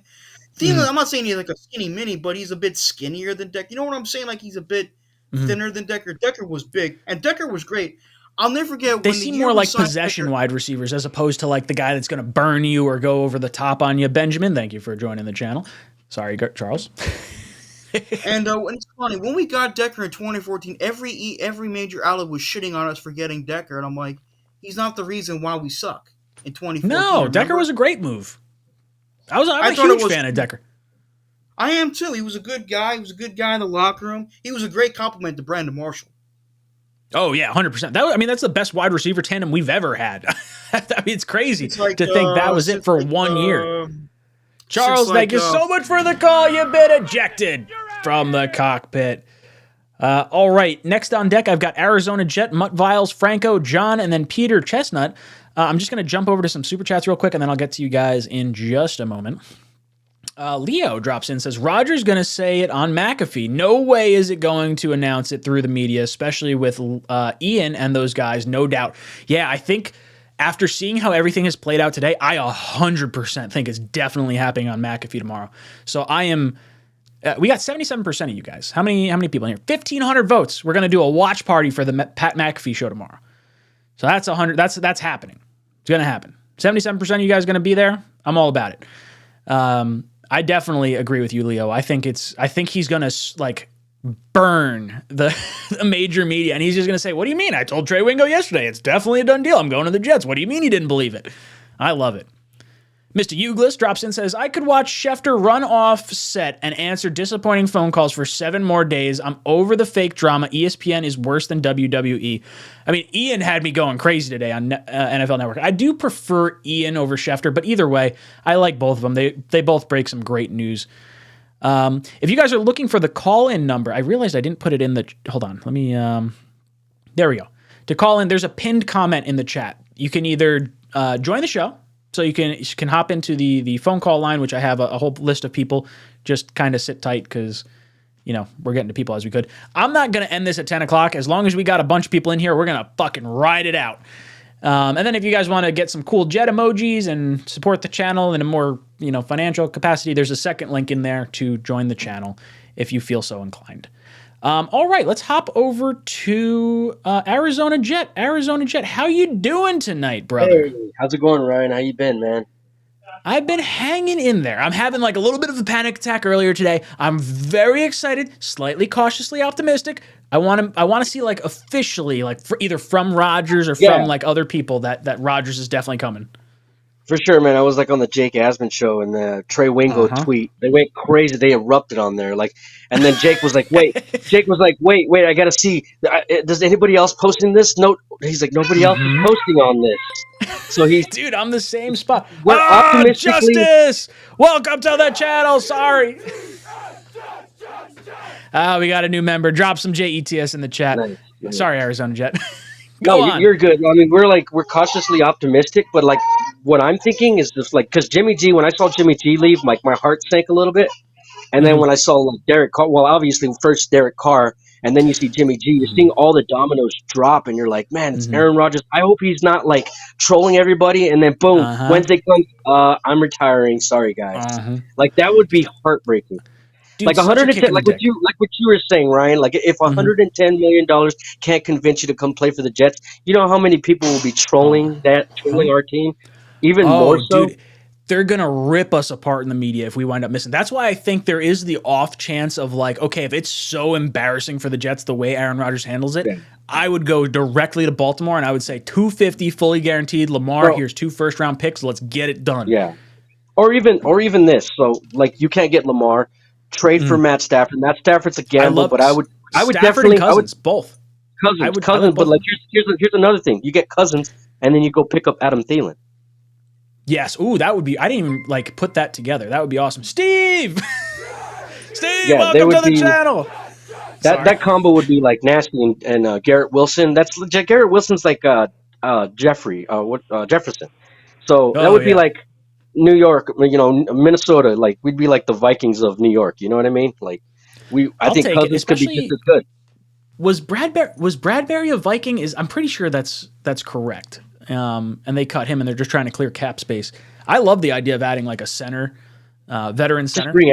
Just bring everybody over. I mean, we need the quarterback first. Like we need to if we can't get Aaron Rodgers, we got to get something. I mean, Baker Mayfield, Gardner Minshew. I mean, these bottom tier guys aren't going to do. Jacoby Brissett. Like if we get that and we go into the season, you can't raise ticket prices and expect people to be happy about that. Yeah, no. I never thought about Baker going to Tampa Bay, but then I realized like the Jets traded up from 6 to 3 with the anticipation that they were going to get Baker Mayfield. They thought Darnold was going to Baker. I do like Baker too. But, so do I. I'm a fan of Baker. It would be very disappointing for us to end up with him for someone else. But I'm a fan of Baker. I would be rooting for him. And I think Todd Bowles, having traded up in the not him, but McCagnon, whatever. I think he may see like, hey, they wanted to trade up for me. They thought they were getting me, and it wound up backfiring, and they got Darnold, which is fine too. But I like Baker. I want to see him do well. One last thing I want to say. Shoot. Sam Darnold. That's very interesting. Him going to the Niners. I bet you they resurrect that guy. I bet you they resurrect his career. Dude, I hope Brock Purdy and Trey Lance are afterthoughts. Like, I want, as much as it would hurt me to see Sam Darnold be a franchise quarterback somewhere else, I love Sam Darnold. Like, the guy is just a class act, 100%. Yes, man. Honestly, I thought Sam Darnold was going to be our guy. When I watched the Lions game and he blew out the Lions game, his first rookie game, like I was like, man, this guy's incredible. This is our answer right here. And then it just didn't end up working out. It was terrible. Dude, the only reason he's not our quarterback right now is because of the awkward nature of like the Adam Gase wasting 2 years, having to exercise the 5th-year option. If we didn't have to exercise the 5th-year option, Sam Darnold would still be our quarterback right now. I fully believe it. Yeah, Arizona Jet, thank you so much for the call. You've been ejected from the cockpit. Mutt Viles, you're going to be up next. I'm just going to burn through a few of these super chats real quick. Actually, no, I've already gone through them. I'm an idiot. But we got 2 new members of the channel, Justice and Stevie. Thank you so much for joining the channel, boys and girls. We are so close. I shouldn't say so close. I have no idea what number we're at. But I'm going to do a 24-hour stream when we get enough members. I'm going to figure that out. But once we get to that, we'll do it probably in season. It's not going to be like immediately, but that's something. We're going to be rolling here tonight. So Mutt Viles, welcome. Oh, hold on. Let me get you in there. Mutt Viles, welcome to the cockpit. Can you hear me? No, I can hear you loud and clear. How you doing tonight? No, beautiful. Good. A little stressed out at work. Just seeing these Rodgers little comments coming out, but I'm fine. Dude. I know you, Richie, I felt so bad for Richie going on for 6 hours, pretty much just waiting for Rodgers to be on this team already. I just hope that he doesn't retire. That's it. I'm going to cry. If he goes on McAfee and says, I'm just hanging it up, I'd be like, That's the thing, though, with the McAfee show, though. I was listening to the show all day, and he said that Rodgers only comes on during the season. That's it. He doesn't come on in the offseason, so I don't know if he's going to Has Rodgers been on since the offseason, or was that during Super Bowl week? Was that like the last time he was on? The last time he was on it was before he went on his darkness retreat. That was the last but time that he was on after it, the season. explaining and talking about it. But that was after the season. He was trying to set the record straight. Now, granted, we've heard recently that he's like, in the Brandon Marshall interview, I feel like I don't have to set the record straight. I don't know. I feel like McAfee is where he would break it so that way, like, Rappaport and Schefter don't break the news. That's the only reason I think McAfee might have it. Yeah, I can see it, though, especially because I believe, and so is Pat himself, though. Everyone believes A.J. Hawk's in his inner circle, and apparently he doesn't know anything, which that's the low of the bull. He definitely knows, but he doesn't want to say anything. We all know that already. I hope so. I love me some A.J. Hawk. Yeah, exactly. I love that whole show. The boys in them are so funny. Dude, it's so good. I could sit and watch. We might have to just do a watch party for every single McAfee show. It's great. Every Tuesday he's on. Oh, yeah. Love it. I mean, especially in season. Like, if Rodgers is still on it in season, we're definitely going to do that. I just hope that, let's say we don't get Rodgers. I don't want to be like a negative Nancy. Can we please stop this talk about going to get Ryan Tannehill and all them? You don't come out as an owner and say, you're going to take all this money, all these assets to make sure your team contends for a Super Bowl. And you end up with Jacoby Brissett. No. You go get Lamar, go get Herbert. I don't care. Go get somebody like that. Muttfiles, you've been on this Herbert kick for the longest time. You want Herbert.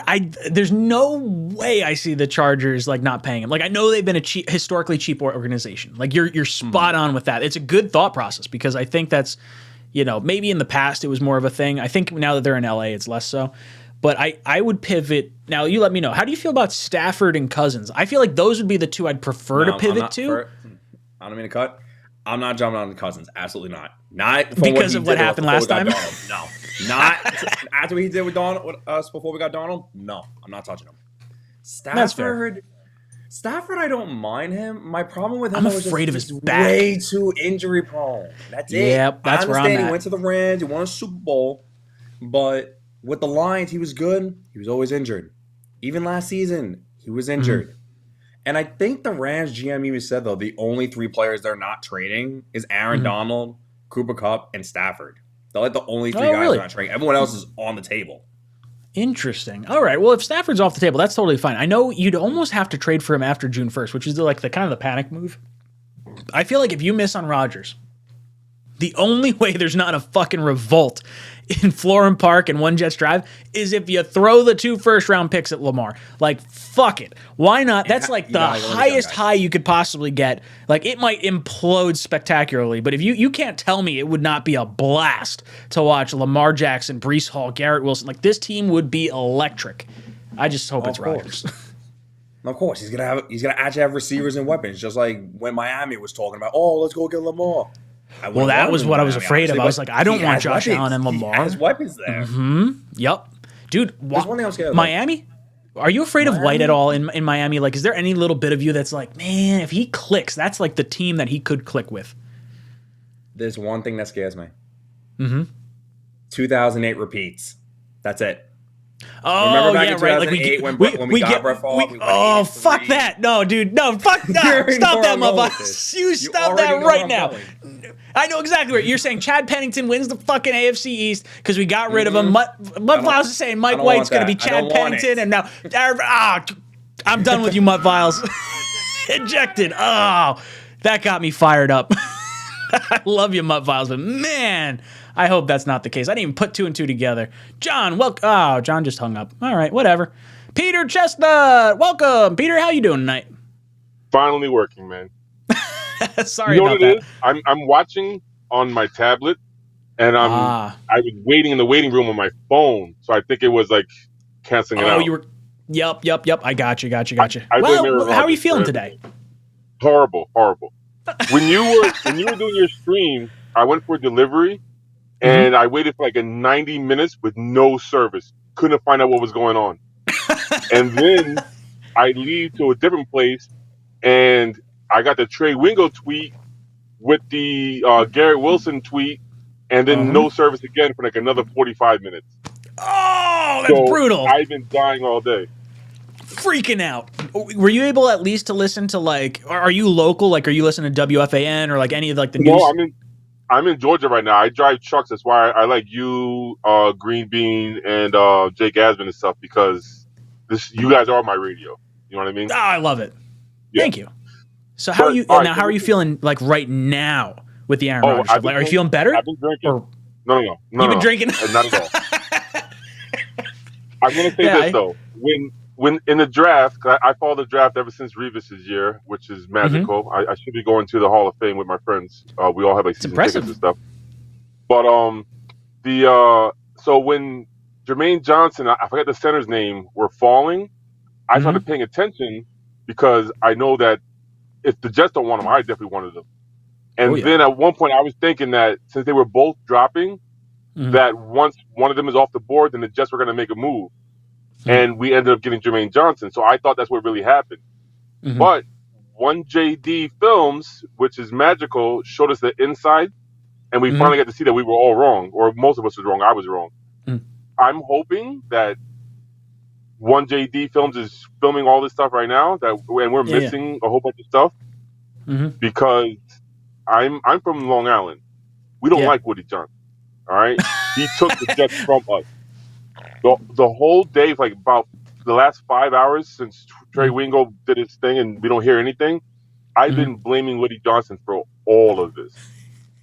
Dude, I have such a different like relationship with Woody Johnson. Like, I've seen him spend a ton of money in free agency. Like, he gives, like, he tries. It's just he doesn't know football. He's a big kid that inherited a zillion dollars, and he's like, I feel like having that toy, which is the New York Jets, and now he just has ultimate control. And like, at least he's got the right people in the room. I trust Salah. I trust Douglas. He replaced James Dolan because James Dolan spends whatever money possible, but he butts in. Carmelo Anthony's all his fault. We give up the farm for Carmelo Anthony, but we could have waited and got everything else. Now he stopped. He lets people do their job.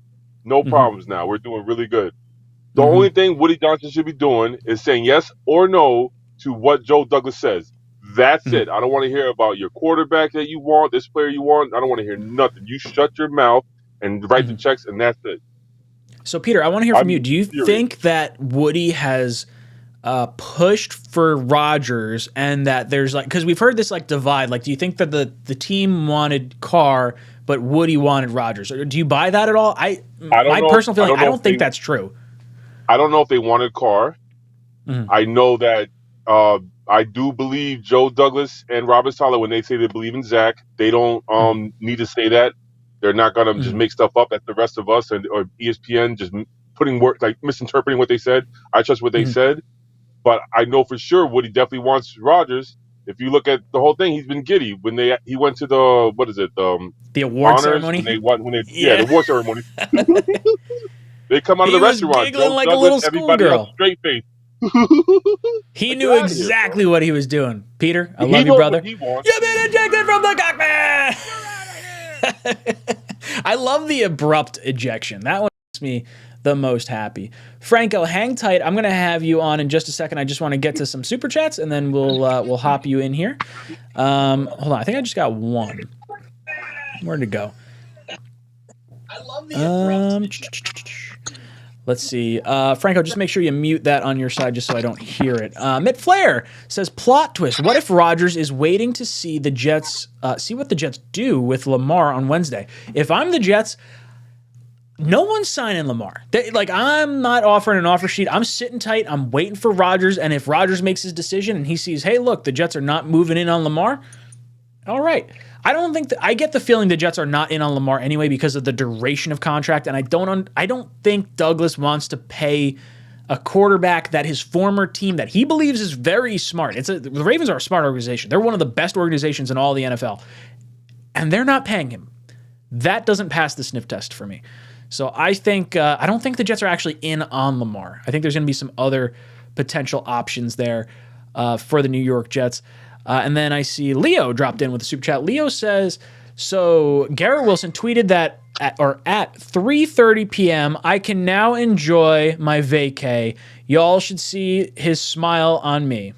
You should all see this smile on me. He's coming. It's happening, Gangrene. Dude, I just want to see it confirmed by either Rodgers or some other source other than Trey Wingo so I can lose my goddamn mind. I'm like on the edge of my seat for the last like week and a half. I'm absolutely exhausted. So Leo, I completely agree with where you're coming from.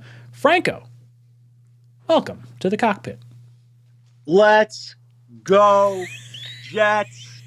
We got I love Rodgers. I don't want to hear it. He's here. He's just sticking it to Schefter and Ian. He totally is. And I love it. I love watching like the mainstream sportscasters and everything just like scrambling like, oh, I don't have any sources. I don't know what's going on. And they're like cringing. Air and walked away because he was so embarrassed. Like, oh, I didn't get the news. Yeah, no, you didn't get the news. You're a dick. Good. I'm glad. Honestly, I trust Joe Douglas. If people think that this man is just going to sit there and not do anything and let people walk, come in and leave, listen, Rodgers is coming. This is just Joe Douglas is like, listen, people, I got him. We all want the confirmation, of course, but he's there. We're just going to get more people. Of course. Joe Douglas is not stupid. Look, I mean, granted, injuries are bad. We can't control that. Sure. Zach Wilson was a problem. We can't control that. But look at everything else he done. You had 2 offensive rookies of the year drafted. Right off the bat. Defensive Dude, rookie that's like an all-time great draft. Not even just Jets, like all-time history draft. Ever. Like, I'm 32 years old. I seen Tom Brady. I seen Peyton Manning. Yep. It's a blessing to see them, but it's our turn now. Let's go. 100%. Aaron Rodgers is coming. He's going to take it to a whole nother level. Watch. I wouldn't be surprised if Lazard came, Thielen came, Williams came. I wouldn't be surprised if we started getting serious players. I wouldn't. Dude, I love the idea of getting Rodgers and just seeing guys take less money to come here because that, like, not only just does that help us for this immediate 2-year window, but I feel like it sets a crazy good example for all the high-priced players that we want to pay. Like, would Quinn Williams maybe take a little bit less to facilitate winning a Super Bowl? Maybe. But I think if we offer him a good deal, I think you offer him that 22.5. Like, let's make him the second highest paid defensive tackle. You have to be fair with these guys. It's a business. At the end of the day, we all have to make money.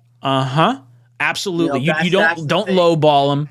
Like Quinnen knows, his agent knows he's making $18 million over the course of the next 3 years if we franchise tag him twice. If he gets greedy and he says 25, 26 million, fuck off, dude. I'm not doing that. 100%. But $23 million, 4 years, 5 years, all day, you get paid, we get our guy.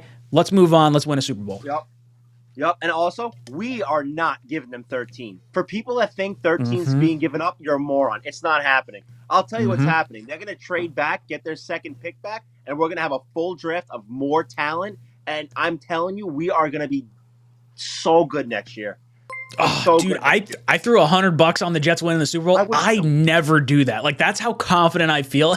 And I'm scared that I'm that confident. But that's confidence right there.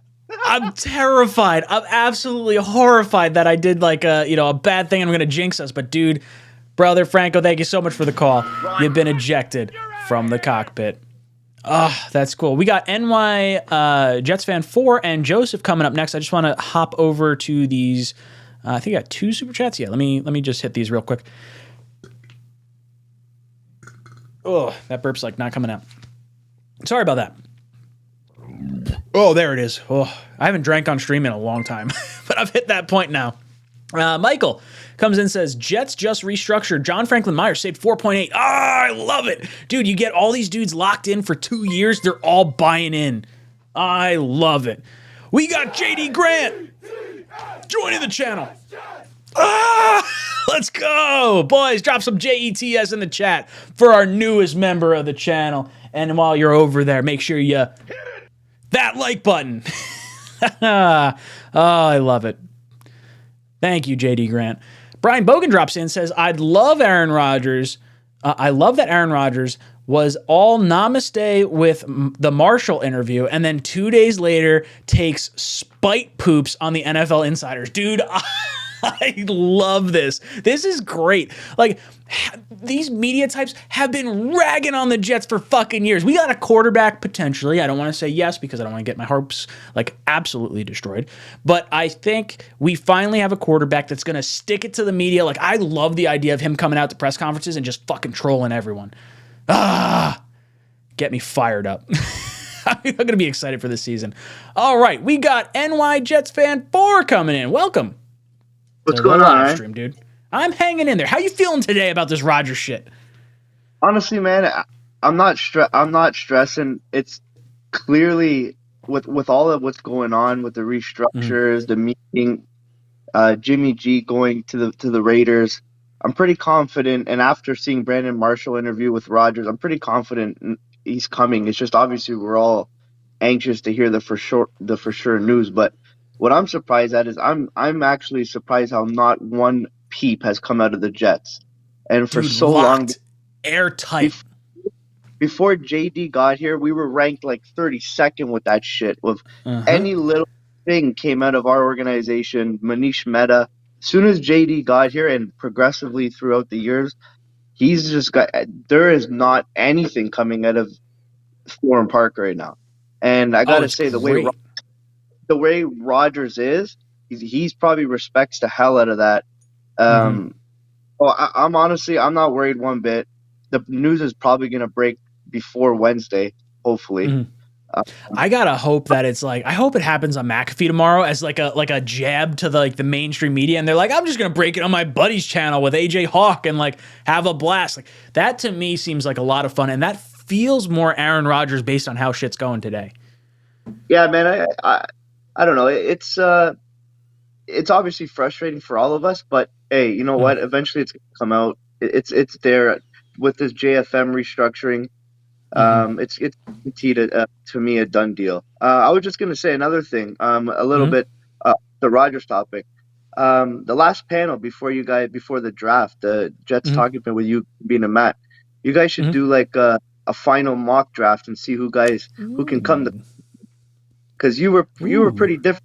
They were saying last year with you wanted Sauce and. Dude, they got everyone I want, or like a lot of people. I called Sauce at 4. I said I wanted Jermaine Johnson at 10. I would have gone the receiver. I would have gone George Pickens in the second round. I was blown away with Brees. I had no idea they were going to do that. That caught me off guard. I thought Rucker, could be an option, and then I didn't see Mitchell or Clemens happening. But like, I'll do the mock out challenge again. We used to do every year. I do a mock out challenge for like mock drafts and whatnot, and the winner of that winds up winning a jersey. So we'll definitely do that again. It's interesting to see after all this is said and done and we know our picks. It'd be interesting to see how close you guys can get, even if you can get some of the other guys on there, like Buffalo Jets fan. See if you who can get a little contest going. Hell yeah! So I've reached out. So Buffalo joined the Monday show late the other night, so I didn't get to ask him. But I'm starting to reach out to the guys for the draft. So like Buffalo Jet fan, I got to reach out to him. I talked to Tigo already. I talked to a bunch of other. I shouldn't say a bunch. I talked to a few other guys. But like now, once the free agency stuff happens, then I'll actually reach out to like, I want to hit all the Twitter guys. I want to bring them on. I think that would be a blast. I want to reach out to the rest of the Jet guys. Like Richie was supposed to be on tonight, but I texted him and I was like, oh, I understand the Jet stuff. Like, go do your own thing. Like, it's totally fine. He's coming on next week. But dude, I love the draft. The first year we did the draft, I don't know if you were following the channel at that point, but we had myself, O'Leary, Matt, myself, O'Leary, Greenbean, and David, and we had thoughts of like, each of us picked 4 players, I think, that we wanted to draft at each spot. So there was like, you could see who we were hoping to get versus like what actually happened. And a lot of us were like pretty spot on. Like we wanted, I remember Greenbean wanted Bryce Hall in like the 3rd or 4th round, whatever it was with the injury. And we wound up getting him in like a later round. And he's like, I'm so fucking pumped. We all wanted Mims. Like I think that's pretty fun. We didn't do that the last few years. Just because like graphically it looks kind of odd when, obviously it doesn't go right. But like that's definitely something that we'll talk about. I think doing the mock draft challenge, I think would be a lot of fun. After all the free agency things are settled and we know what we're picking, we know what holes we filled. I think I think it'd be interesting to see how close you guys would get after the draft is all set and done and see where you guys would pick guys. Well, I'd love that. It gets a lot harder when you don't have a top 5 pick or a top 10 pick. Like once you start getting outside of it, like we haven't had a mid-teens pick since Darren Lee in 2016. Like that to me is crazy. But NY Jets fan, thank you so much for the call. You've been ejected from the cockpit. Love that damn chicken. All right, we've got Joseph Schlut. Joseph, how you doing tonight? Joseph, make sure you turn off that volume. I'm doing good. So that way I don't get the feedback. I'm hearing the. Make sure you can hear me before. I got you. Yeah, I got you loud and clear. Just turn off the volume on the other side so that way we don't get the feedback. I'm just making sure you can hear me. I can't really hear what you're saying. That's all. Can you hear me now? You can hear me though. Yeah, I got you loud and clear. Okay, so I'm just gonna leave it at 2 so I can hear you. Hear your questions. Perfect. So what's on your mind? I've been watching this since like 7 o'clock in more. Whoop! You still there? Sorry. This is I can't hear you and I can't hear. You're getting the back and forth probably. Right? Can you? It's on the TV. That's all. If you turn off the TV and just talk to me through your phone or however you're calling in, that'll be the easiest way. Because then you'll hear my direct response back to you, and you won't hear like the delayed response from YouTube.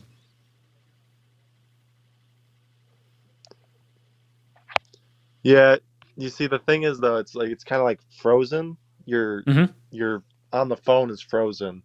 So right now I have it at like 2 on the TV. I don't know if you can hear it or not. Oh no, I can't hear the TV, so you're good. If there's a lag, it does. I don't notice it at least.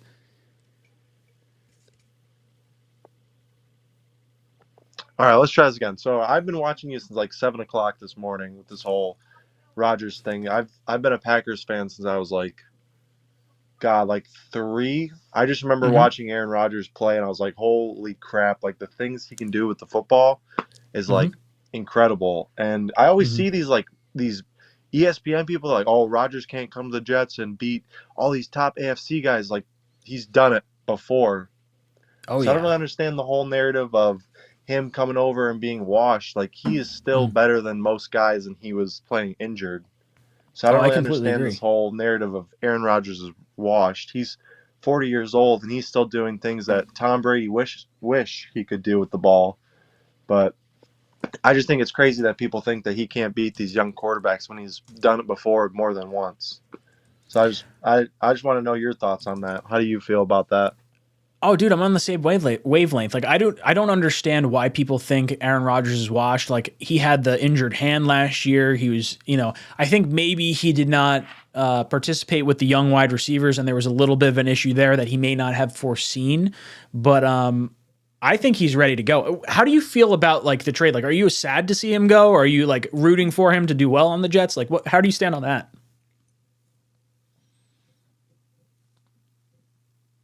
I'm happy to see him go somewhere where he's going to be successful and maybe win a ring and do good with a new team who deserves a ring with the amount of crap you guys have been through throughout the years. Thank you. With the whole Ryan the butt fumble, the fucking Adam Gase. We lose out on Trevor Lawrence. Oh, dude, it's been brutal as a Jet fan. Yeah. What do you think the trade compensation works out to be? Like, would you be upset if it winds up being a lot of Jet fans? We've been predicting a 2nd round pick this year, a conditional 1st next year based on like how he performs. Would you be upset with that kind of trade? Are you hoping? I mean, obviously you're probably hoping for more, but like, what do you think it shakes out to be? I think as long as you guys don't have to pay as much of his salary, I think it should be a fair, even trade. So, like, if you guys have to pay all of that salary, maybe a 2nd and maybe a 1st next year. But if it's half and half, maybe a late 1st, or I want to be able to see you guys get that 1st, draft a player who will help, and see you guys go on and win a Super Bowl with Rodgers. I love it. Joseph, thank you so much. Have you been following the channel for a while, or are you new now that the Rodgers Jet stuff is kind of going on? Since the Rodgers Jet stuff, I subscribed to Matt, and then I found you, and I was like, this guy's, like, his voice is amazing. I can just sit here and watch him. So I've been watching a lot of the videos. I love it, dude. Thank you so much for calling in. I love hearing the perspective from the Packer fan. But, Joseph, you have been ejected from the cockpit. All right, we got Julio joining the channel. Julio, how you doing tonight? I'm doing great. How you doing tonight? I'm hanging in there. I'm having, like, all this anticipation stress. Not as bad as this morning. Now I feel a little bit better because I feel like nothing else is going to happen tonight, and we're going to wait till tomorrow. I feel it's going to be around 2 o'clock in the morning, man. Oh, dude, if that That would suck. I'm gonna try and sleep, and then they're gonna break news and be like, "Haha, I'll show you." You're not gonna get it on the main stream, like whatever. I don't know. Yeah. What do you think the trade winds up being for? I've been waiting for it all morning, all day. And, Oh, yeah, dude. you know, I got my cup ready. He's like, "There's champagne in here. I am ready to go." I got my Dominican drink. Dude, it's gonna be off the chain. You know, they don't call me Savage Julio for nothing. You know. Dude, I can't wait for that. I'm just like, I'm chomping at the bit. I want to like erupt and fucking go nuts. And like, I'm watching the Trey Wingo tweet. And I'm like, I believe him, but no one else is reporting it. So like, I can't do my discount double check. He's been right all this time, though. He has. I just want to see it confirmed. Like, until I know Rodgers says I'm coming to the Jets, I don't want to count my chickens. But you know what? I'm counting my chicken because when Garoppolo signed with the Raiders, it just made it to me coming. That made it real. As soon as that happened, I was like, let's fucking go. Yeah. That was the biggest fear, was like Rodgers wants to play with Devontae Adams, no state income tax. Miami still kind of scares me a bit, but now getting Mike White and Tua, like, I don't think there's a way they're paying Rodgers to. I think there's more likely chance that they bring Brady back like mid-season if there's injuries. Shoot. I see Brady playing for San Fran, if anything, but I think that's true too. I think that could happen. But I feel it, man. For the first time since, I've been around since Ken O'Brien, you know? Are there any other free agents that you're kind of hoping the Jets target, or guys that you hope they bring in? Oh, man, they took my guy, man, that I wanted him to come to the Jets. Jimmy Ward? They took Edmund. Who was it? Edmund from Buffalo. Oh, yeah. He would have been great. He wound up getting a monster deal from the Bears. Yes.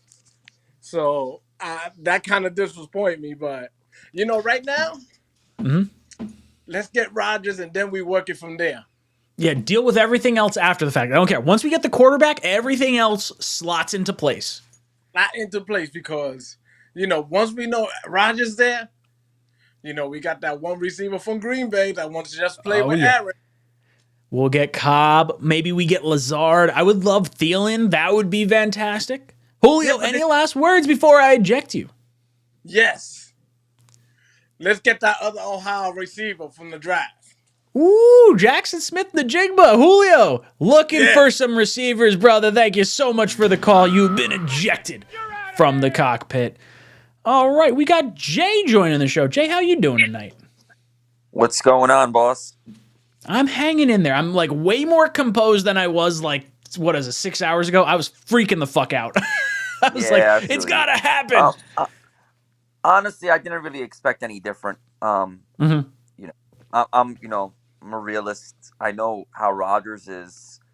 I'm happy he's come to the Jets, but I don't expect something to just be as smooth and easy with him. It's just not going to happen. So I don't understand why Jet fans are going so crazy. This is just the reality of dealing with Rodgers. Well, it's the hope. We don't want to be let down. We've been left at the altar before, and it would be so Jets to go all out, have all the players tweeting, we're flying out there, and then he says $110 million.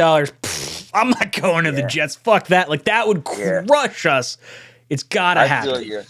I'm gonna be honest. I don't expect anything different, But what I do think though is, Joe Douglas is very smart. If you think he's there, jerking off, waiting for Aaron Rodgers to say, "Hey, yeah," they're making a lot of moves behind the scenes. So when it does happen, it's gonna be a windfall of just news for the Jets. This isn't. They're not waiting for him. If you actually think they're sitting there waiting and not making any moves behind the scenes, then you're a fool. They got all the chess pieces moving into place. I think they're contacting Thielen.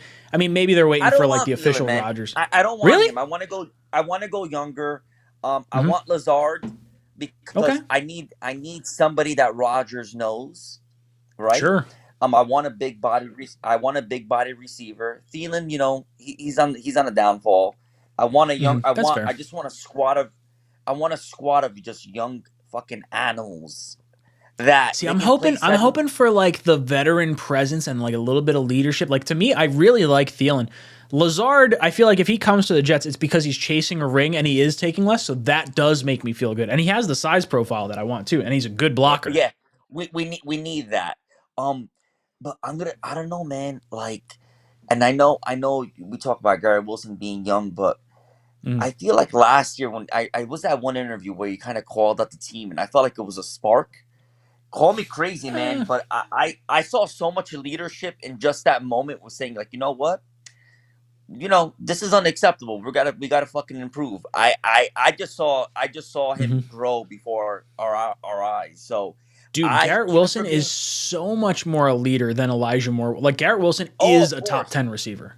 So for being a second year quarterback, like he's, wide receiver, he's not gonna accept anything less. Like get Lazard, fucking sign somebody for the offensive line, and just score a gazillion points in every fucking team. I love it, Jay. Thank you so much for the Take call. care, And you brother. have Nice been talking to you. ejected from the cockpit. All right, we got Grant joining the show. Grant, how you doing tonight? Hey, how are you doing? Dude, I'm hanging in there. I am very... Oh, hold on. I missed a super chat. I want to make sure I get to this real quick. Joe S. sent in one. I must have missed it before. He says, getting Aaron Rodgers is like when the Rangers got Messier. Yeah, I completely agree, dude. We can definitely win a chip with A-Rod back there. Let me reset your timer. Grant, how you doing tonight? I'm doing pretty good. I'm a lifetime Packers fan, and I have a rather hot take for you tonight. Okay, let's go. I think that Aaron Rodgers is going to retire, and my reasoning for that is I think that if he was going to do something, he's had the opportunity, he met with them, and if he was really going to go all in, 1 to 2 more seasons for a Super Bowl, that he would have done that before the start of free agency so that the Jets could have made their moves, gotten their guys, Yeah, I think that is a big concern for Jet fans. Now, Trey, do you have any concern, or maybe not concern, but how do you feel about Trey Wingo reporting that it's a done deal with the Jets? Like, do you feel Wingo is dialed in? Last year he had the whole Rodgers will go back to Green Bay if Cobb is over there, and they wound up trading for Cobb. Do you think that's like, how do you feel about what Wingo has said? I trust him, but I still wouldn't. I'm not going to say I believe it until I see more reports. Yeah, that's kind of where I fall as well. Like I trust Wingo based on what he's done with Rodgers in the past, but like my gut feeling is like I want to see it from more places. I want to hear it from Rodgers. Now, as a Packer fan, watching him all the time, there's some fans that are thinking, hey, Rodgers might be washed. He had some injuries, this past year with the thumb. Like, do you think the thumb was the main reason for everything? Oh no! I think yes. There was a lot of reasons going into that, but I would have zero concerns if he went to the Jets. I would see an MVP and a Super Bowl ring in his future. Oh, dude, I love that. That makes me feel so good hearing it from a Packer fan too, because like there is a clear green shade bias for all the Jet fans. Like I threw $100 on the Jets winning at plus 2,500. Rodgers comes here. He won a Super Bowl with a top 10 defense. He hasn't had one since then. The Jets had a top 5 defense this past year. And like the last time he was pissed off at the Packers, which I do feel like there's a little bit there with like the Packers maybe, pushing him out a little bit. Oh, he's not coming back. There's no, I know he's not coming back, but I'm just saying like I think there's motivation. Like the last time he was pissed off and had Nathaniel Hackett as his offensive coordinator, he won back-to-back MVPs. Yeah. I 100% agree. I think the only way he goes there and he goes to the Jets and doesn't make a Super Bowl is if he has to play his kryptonite, which is the 49ers. Ooh, you think that's the nice thing is they're on the opposite side of the bracket, right? Like I trust Aaron Rodgers to go against any other defense in the NFL, and I trust the Jets defense to shut down any player in the NFL. Like the Jets defense is no joke, and if you have someone that can score points and now that defense gets rest, or that defense is playing with a lead and now you don't have to worry about the run, you're pinning your ears back, the Jets are going to fucking go after people. And I think there's a really good shot that Rodgers wins a ring here. And that's what gets me so amped up. Grant, thank you so much for calling in. I really like hearing the Packers conversation stuff. Now, have you been? Did you subscribe to the channel, or are you new since the Aaron Rodgers Jet stuff? I'm a first time viewer, but yeah, I did subscribe. Grant, thank you so much. I really appreciate it. Thank you for calling in. I love hearing the Packer perspective as well, but you have been ejected from the cockpit. Next up, oh man, I haven't talked to you in a while, my friend. Guys, guess who is calling in? Oh no, what happened? Wait, call back. Hold on. Wait, I'm not answering anyone. I got Sonny, JD Grant, and Petro Murphy coming in on deck. Chris, call back in. I accidentally I don't know if I hung up on you or you hung up on me, but like I'm very excited to talk to you. I feel like I haven't had you on the call-in show in like a while. And like the heat that Chris winds up bringing every time he calls in is absolutely awesome. All right, you know what? While I'm waiting on Chris, I'm gonna call in for Sonny. Sonny, how you doing tonight, brother? Doing good, Ryan. How about you? I'm hanging in there. I'm not as concerned as I was about Rodgers earlier today, but I'm still slightly concerned until we hear confirmation news. How are you feeling? I'm nervous at this point. I didn't think that we would go into Monday not knowing. I kind of just thought we would get some type of official report. It's also even more strange because we had Wingo, the only guy saying that Rodgers is coming. Well, that's what's so concerning. It's like I trust Wingo, but at the same time, like I want everyone else to say it. But at the same time, Rodgers also like says, "Screw the media. No one's in my inner circle." Like I'm not sure which way to go. I feel like he's coming, but like if he says I'm retiring, I'm gonna fucking cry. I'd be so upset. Right. I actually heard someone had a really crazy take how it sort of forced the Packers to pay him, keep him? and yeah. Well, so if that were to happen, like let's go down that path for a while. Do you want to maybe make a move for Love, or do you want to make a move for one of these other quarterbacks like a Cousins, a Stafford, or maybe it's a Brissett or something like that? Like what would your opinion be if Rodgers tried to force his way back to Green Bay, and like what happens in that situation? Like for me, I feel like Green Bay would just say, "Hey, we're not re-signing like all the guys you want." If that happens, that's going to be a complete nightmare for me. I really want Rodgers, but the only way to make up for losing out on Rodgers would be Lamar Jackson. You got to give him all that guaranteed money and the first round picks, and you're just going to have to pay up, so to speak, and get the guy and be done with it. Yeah, part of me feels like if we miss on Aaron Rodgers, like let's say he pulls the trigger and says, "Hey, I'm retiring, screw this shit." Like I would immediately call Lamar Jackson and say, "Hey, what do you want?" Well, I mean, I guess we got to wait till Wednesday to offer him the contract, but like I would be like, "Yo, $250 fully guaranteed. Let's do it. Like, come on, you're coming to New York, baby." Exactly. Like, and then worst case scenario, if you wind up not getting him in Baltimore matches, at least you swung for the fences with Lamar. I think you owe it to the rest of the team to at least do that swing. Like step up to the plate at least. Absolutely. Before at least like the Stafford and the Cousins. Like if you go to Stafford or Cousins while Lamar is potentially out there, I feel like that is more of a black eye against you. Right. I agree with you on that. What do you think about Sam Darnold going to the Niners? I love it. I love Sam Darnold. I was so attached there for him. It's a great opportunity. I think he's going to do well. We've talked about how good Sam would be in a Shanahan system, like to the point where a lot of fans really wanted to keep Sam Darnold over Zach Wilson, which at this point, I mean, there's an argument to say like maybe that was the right move. I think that, the money for the fifth-year option is ultimately the reason we did not keep him. But I love Sam going to San Francisco. I think he's going to do well. I'm rooting for the kid. I mean, I would love to see a Jets versus San Francisco Super Bowl with Sam Darnold on the other side with the Jets winning with Aaron Rodgers. I know that would make me feel so good. Sonny, I love you, brother, but you have been ejected from the cockpit. You're out of here. All right. I got JD Grant and Petro up on deck, but I got Chris from Florida, and then we're going to go to Andy A. So you're fourth on the list there, bud. But Chris from Florida, how you doing, brother? Let's go! Jets! Jets! Let's go! Aaron Rodgers gonna be the new Jet boy! Let's go! History's repeating itself. It makes me feel so good. Chris, talk to me. What other? Gotta love it, man! You gotta love it!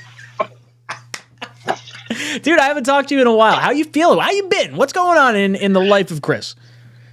Dude, I have been so stressed with this. I'm dealing with the Knicks. We're going 9 straight and then losing 3. I've got the Jets hanging over here, and I'm seeing all these yes, no's, maybes. Oh, now other teams are interested. I'm like, get off my quarterback, man. Like, he's mine. Okay, stop gold digging. We're the catfishes here. 100%. Who do you think follows Rodgers, assuming we get him?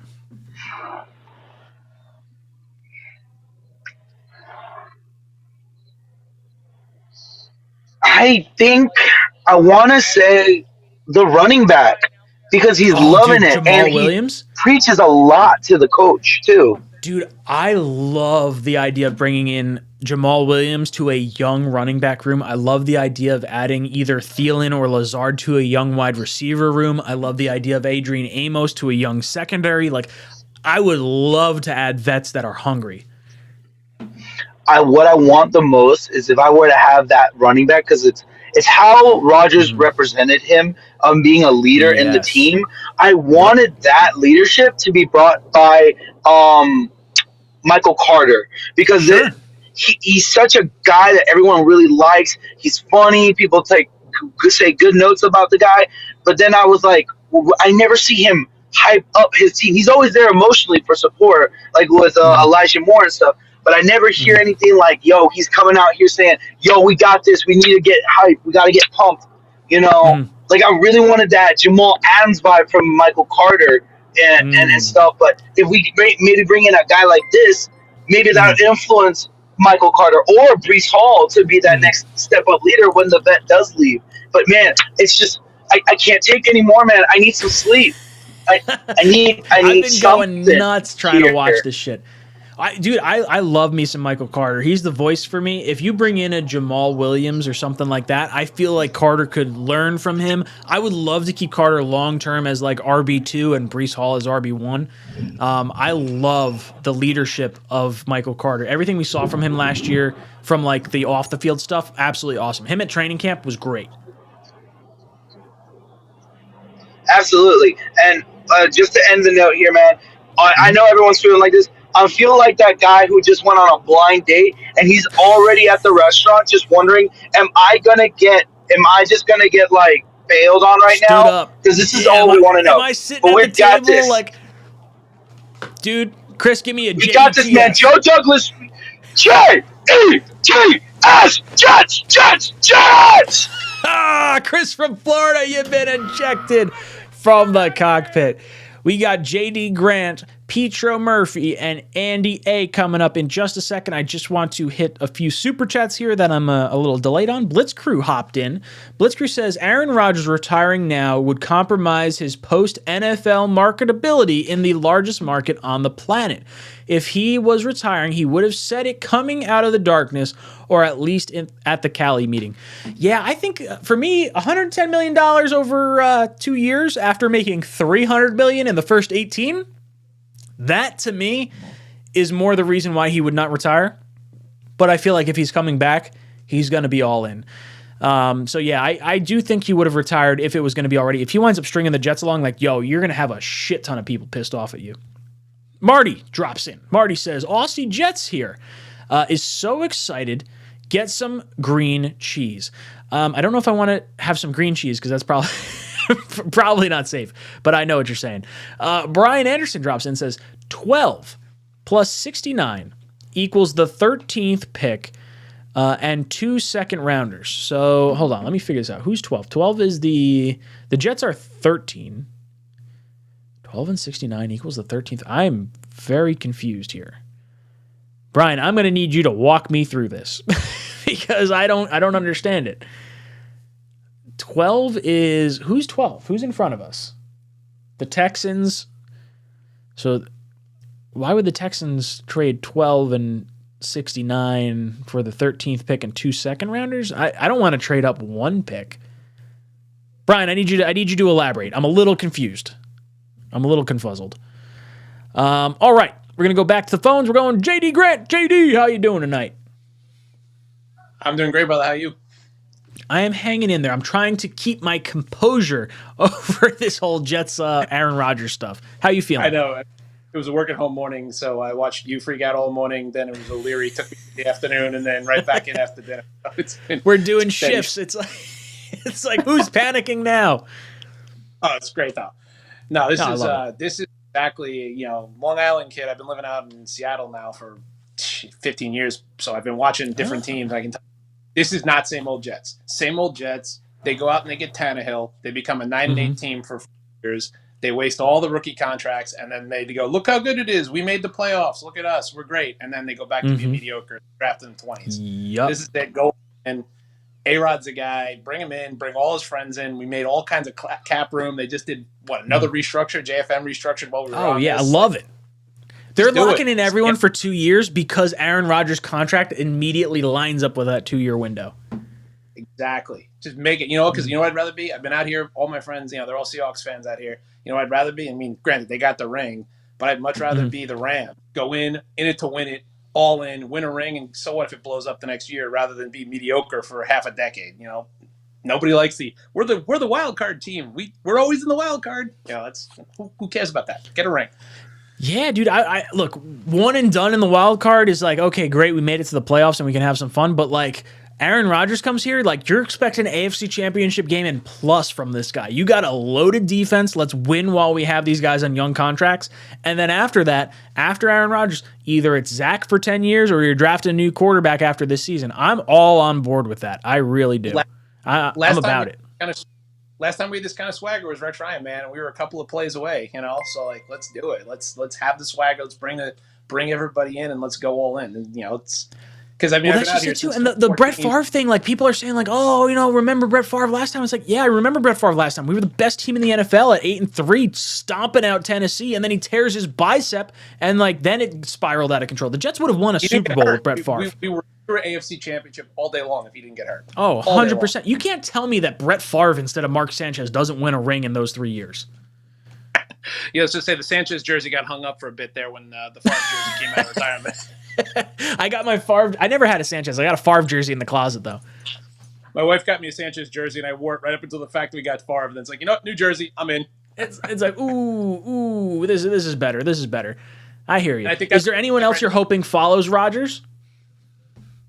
I think, to be honest with you, I like the idea of the running back. I like the idea, of bringing in Lazard. Like, his people make him comfortable because they always talk about it. Like, hey, if he's not comfortable in the first few games, we're 0-3. Bullshit. He's good. Bring in his guys. We're good. I love it, brother. Thank you so much for the call. You have been ejected from the cockpit. I got Andy A coming up next. Then I got Petro Murphy and Joe, your Atlanta Jets fan, coming up. Let me just hop into 2 super chats real quick. All right. Brian says, hold on. You had one before it. No, that was yours. Okay. Brian says Rodgers plus Backtiari equals the Jets' 13th pick and 2 Jets second rounders. Huge Packer fan, but I love this show. Brian, thank you so much. I love having you in here. I love having a bunch of other fans of other teams because it helps me give some, insight into some of the other thought processes that are going on across the league. So as far as Rodgers and Backtiari, I get the feeling that since Backtiari restructured his contract, there's no way he's coming here for less than at least the 13th pick. So like you said, 13th pick plus 2 seconds does, I think, get it done. But I don't think the Jets want to give up 13, and I think they're fine with Brown, being our backup, or not being our backup, being our left tackle, drafting our new tackle at 13.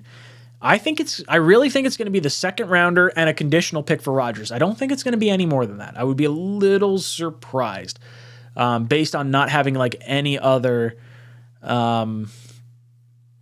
teams competing with us. But we'll see how it all shakes out. All right, we got Andy. Hey, Andy, I love, you guys can't see it on screen, but Andy is wearing a cheese head, and I fucking love it. Andy, how you doing tonight? I put it on for you. I'm doing good. How are you, man? Now, I'm assuming you're a Green Bay fan, not a Sauce Gardner cheese fan, right? I do love Sauce, but no, I'm a Green Bay fan. Huge Green Bay Packers fan. So talk to me. How are you feeling about Rodgers leaving, possible compensation? Yeah. What's your whole thought process here? I think it's a done deal, first and foremost. I think he's going to be a Jet. It just seems like all signs are pointing that way. Where there's that much smoke, there has to be a fire. I think that you might be slightly surprised at how much we could get for him. I think it's going to be 2 firsts. It'll probably be, if I was doing the trade, it's a first and a conditional second. And if you win a Super Bowl, that second becomes a first, that kind of deal. But you're not going to care because you're going to see one pissed off Aaron Rodgers with his favorite offensive coordinator in a new city with some nice weapons. And I know you've been asking a bunch of people, like, who do you want to see come over? I think the person you should want is Alan Lazard. He's a road dog. He is a mauler in the blocking game for a wide receiver, and then he'll get you the tough yards. I'm curious, who do you want to see come over in this trade? I would say I think Cobb is likely to come over because we cut Barrios. So I envision Cobb being our backup slot for maybe like $2 million. I think that's an easy transition. You make Rodgers feel comfortable there. But I think Lazard is the interesting one because does Lazard want to go for the big money? Because I feel like maybe he could get 15, 16, 17 million from somewhere else. If he comes here, I think it's closer to 10. If he wants to do that, I'm all about it because I know Hackett and I know Douglas are going to want to have ball control defense. You're going to have, Breece Hall running the ball. You're going to have like tough defense, and then you're going to have Rodgers slinging it all over the place. So I do think Lazard is highly likely. I think we swap him out for Corey Davis.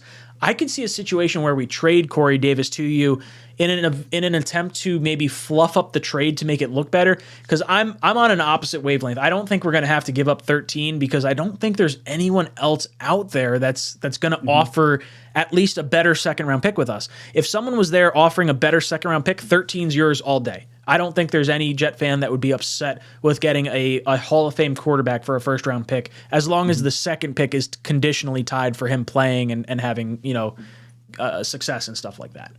Yeah, for sure. I could see it going both ways. I just think because our GM said something about it's going to be a minimum of 2 firsts, and they can talk him down from that, which is fine.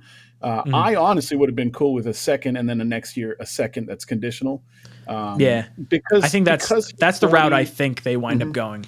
And I'd be fine with it, honestly. I think it's decently fair compensation for him, given that we're ready with Love. There's not really any other suitors unless they say NFC is now open. That would be insane. Do you see any situation where there's like some weird last second, like Rodgers, I'm playing for the Green Bay Packers, and like Love's getting traded? Any shot that happens, Andy? Based on everything that the beat writers over here are saying, over here being Green Bay, I don't think there's any chance that the team wants to move on with Aaron here, unless he gives them some crazy. The concessions that I've heard are he has to commit to 2 years. He has to be part of every meeting or whatever. They want a full commitment for 2 years, and they basically are okay with letting him go, obviously, and they want to see what they have in Love. So I don't see any possibility. I'm pretty sure it's a done deal. They just want to announce it on their terms. Dude, I love it. Do you think it happens on McAfee tomorrow, or do you think Rodgers announced? Like, who do you think breaks it? Like, was that the Wingo thing, and that's it? That's all we get. Wingo's been pretty accurate before. He might throw it to one of his good buddies, so it could either be McAfee breaking it, or James Jones has broken stuff before for him. He's a former Packer wide receiver who got a ring with Rodgers, and they're super, super good friends. So I could see that happening. But I don't know if he's going to come on to McAfee. If he does, you better expect an announcement, because he's not supposed to go on McAfee on the off season. So if he does, we all better strap in, because it's going to be a good one. Oh, dude, I'm about it. I'm going to watch McAfee just to like have fun with it and see what winds up happening. But dude, Andy, I love that you came in. Now, did you find the channel specifically because of all the Aaron Rodgers stuff coming on, or have you been subscribed for a little bit now? No, I'm hoping you're subscribed. And all of you Jets guys, I am subscribed. I just found because of the Rodgers stuff. I love all your guys' channels. It's really good content. So you, Mean Bean, or Green Bean, excuse me. And, and Matt, I think I found. And really, me, Green Bean, O'Leary. We're going to be live tomorrow, 8 o'clock to 10 o'clock. It is a blast. Dude, I love it. If I see you in the chat, I'll throw a comment on screen. I appreciate it, Andy. Good, Thank you so much. You've been ejected from the cockpit. All right, we're going over to Petro. Petro, how you doing tonight? What's going on, Ryan? I'm hanging in there. How are you feeling about this Aaron Rodgers shit that's going on? Yo, you feeling comfortable? Good. We're or right here. Forget all the other stuff you've been listening to. We're here. We're live in the Jets facility. We already signed a contract. Look, Aaron Rodgers signed it. Two hold Super on, hold Bowl on. Wait, let rings, me one pull you. MVP. Hold on. Let me pull it up because that's pretty funny. let me switch this real quick. All right, so let's see. Aaron Rodgers to the Jets, 2 years, $110 million, guaranteed, 2 Super Bowls, 1 MVP, Hall of Fame, Rodgers number 12. I see that signature. It's clear as day. That is That's factual. him. He was just here. He just left. I love it. I'm a fan of that. That's really fucking cool. How do you feel? You think they're bringing anyone else over from Green Bay? You think there's any sort of you think Lazard's coming? You think Cobb's coming? What's the deal? I think Lazard's gonna come, and I prefer Lazard because he's young and he got the height. Yeah, I like the 6'5" nature of Lazard. That to me is absolutely awesome. Yeah, I feel like he provides a different size profile than the rest of our receivers. Yeah, one thing I want to say is when Rodgers does come, because he's coming. You just saw he signed a contract, but when he comes, the NFC got no QBs. Yeah, I mean it's literally just like it's Jalen Hurts. It's right now it's Kirk Cousins, it's Matthew Stafford, it's Derek Carr. Like the NFC is not a strong division right now. No, we got a Cowboy fan over here, so you got to tell him that he thinks the Cowboys Dak are Prescott. good. Yeah, Dak Prescott's fucking great. He's had a great offensive line, great fucking running backs, awesome receivers, top 10 fucking defense. He's gonna take you real fucking far. Sorry, dude. I'm a fan of Dak. I have no issues with the Cowboys. I was a big Romo fan. I would have paid Dak $1 zillion if he wound up going in free agency. But dude, you guys had it all in a weak NFC. You guys are screwed with Dak. That's why you restructured him. He's gone after next year. The best thing Dak did was he agrees. Commercial. Oh, dude, that's rough. I have no issues with Dallas whatsoever, but I think Dak, this is probably his last year. I think that's probably it for him. I mean, the last 2 times the Jets played him and we sucked, we beat them. So that says a lot too. Sam Darnold, 99-yard touchdown. Dude, how do you feel about Sam Darnold going to San Francisco? There's I feel like Jet fans are kind of supportive about this whole thing. I think he's gonna show us what he really got when he's there. With LaFleur, dude, I hope so. It's gonna hurt me a little bit if I see him fucking go for like 4,500 yards and like 35 touchdowns. Like it would hurt, but I want to see it happen. Like I love Sam Darnold. I was such a Sam Darnold truther, and like I feel like Carolina was a fucking shit show. I think the Jets were a shit show, and now at least the 49ers have their ducks in a row. We shouldn't have got Zach. We should have kept him. I think it was the money. That was the issue, right? Like we didn't draft him. It was, his 5th-year option was coming up. You had to make a decision, and it just made sense to reset the clock. And I think Sam probably understood it. It sucks because like Zach feels like he may not be the guy like at all. And Sam, with this talent, I would love to see Sam with the team we have right now. Yeah, I agree. Petro, thank you so much for the call. You've been ejected from the cockpit.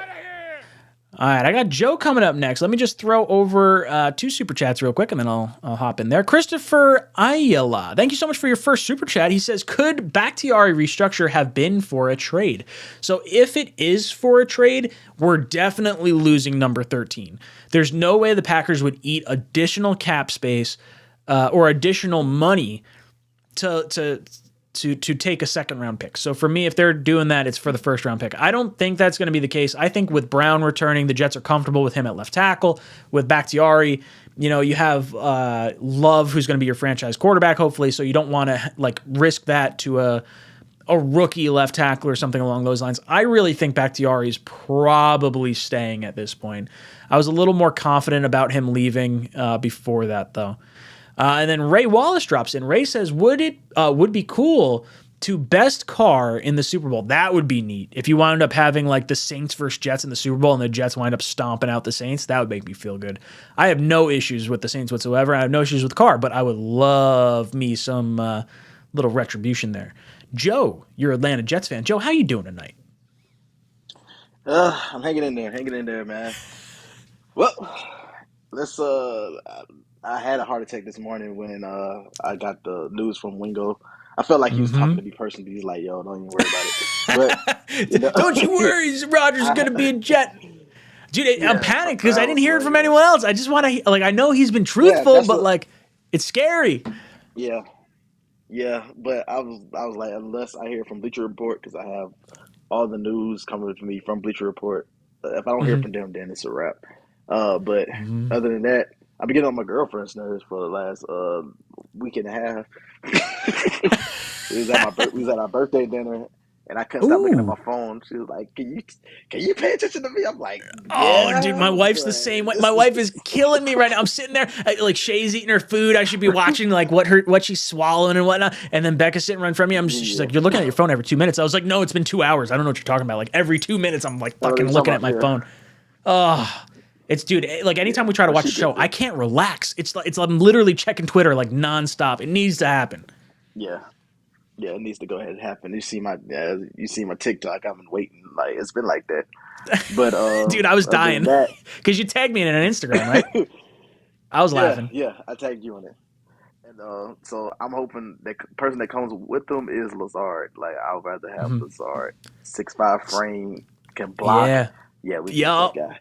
Yeah, well, that's just it. Like you got to think Hackett and Salah are loving the idea of a receiver throwing his body in front of a defender for Breece Hall fucking screaming down the sideline all day. Yep, all day. Yep. It'd just be a better younger version of Corey Davis. At least we know we have, young, and he's actually, he haven't gotten injured like that. I haven't heard. Like he's pretty. Yeah, for sure, and not to mention he can help facilitate the offense. Where like if you get Thielen, I feel like you're hoping for the success that he had in Minnesota. Where Lazard, you're hoping for the success he had in Green Bay, but at least he knows the offense that Hackett's going to run, and he knows that Rodgers, hey, I see this, you see that, we're all on the same wavelength. Let's fucking go get it. Like that to me is very intriguing. Yeah, even if we do go after Thielen, I think he's going to be more hungry than ever to get a ring because it's pretty much this is his chance, this is his window to get it. So, dude, I'd love to see a Thielen and Lazard combo. I don't know if it's possible to get both of them plus Cobb because I would be shocked if Cobb doesn't wind up here. Yeah, but I know Joe Douglas he's gonna pull something out the hat. Like he's proven to me year after year, like ever since we got him, like he's gonna pull out the hat.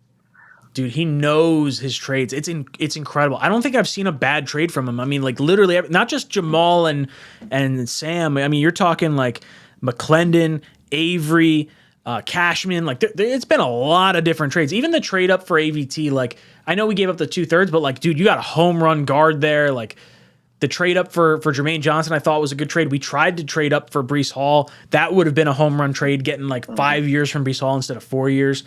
Dude, I'm all about it. Yeah. Atlanta, Joe, else? What you got? Joe Douglas is the GOAT. He's the GOAT. He's the GOAT. I love it, Joe. Thank you so much for the call. All right, I've got Carson calling in next. Carson, I'm just going to hop over to a super chat real quick, and then we'll get you on the line. I got you. Marty says, if we get Aaron Rodgers, Cobb is a lock. And if we're able to get a bunch of bargain vets because everyone will want to come, Aussie, oi, oi, oi. I love it. I think there's definitely going to be some free agents, and I think there's going to be some guys from our own team, and I think you're seeing it with the restructuring already, but I think you're going to see guys take less money, and that's why the Jets have started like clearing all this cap space and everything. So, Marty, I completely agree. Carson, how are you doing tonight? What's going on, Ryan? I'm hanging in there. How are you feeling about this Aaron Rodgers stuff? All right, so you know what? I was thinking about this before about all the restructuring and stuff like this with these contracts, and I think as Jets fans we're perceiving this a little differently.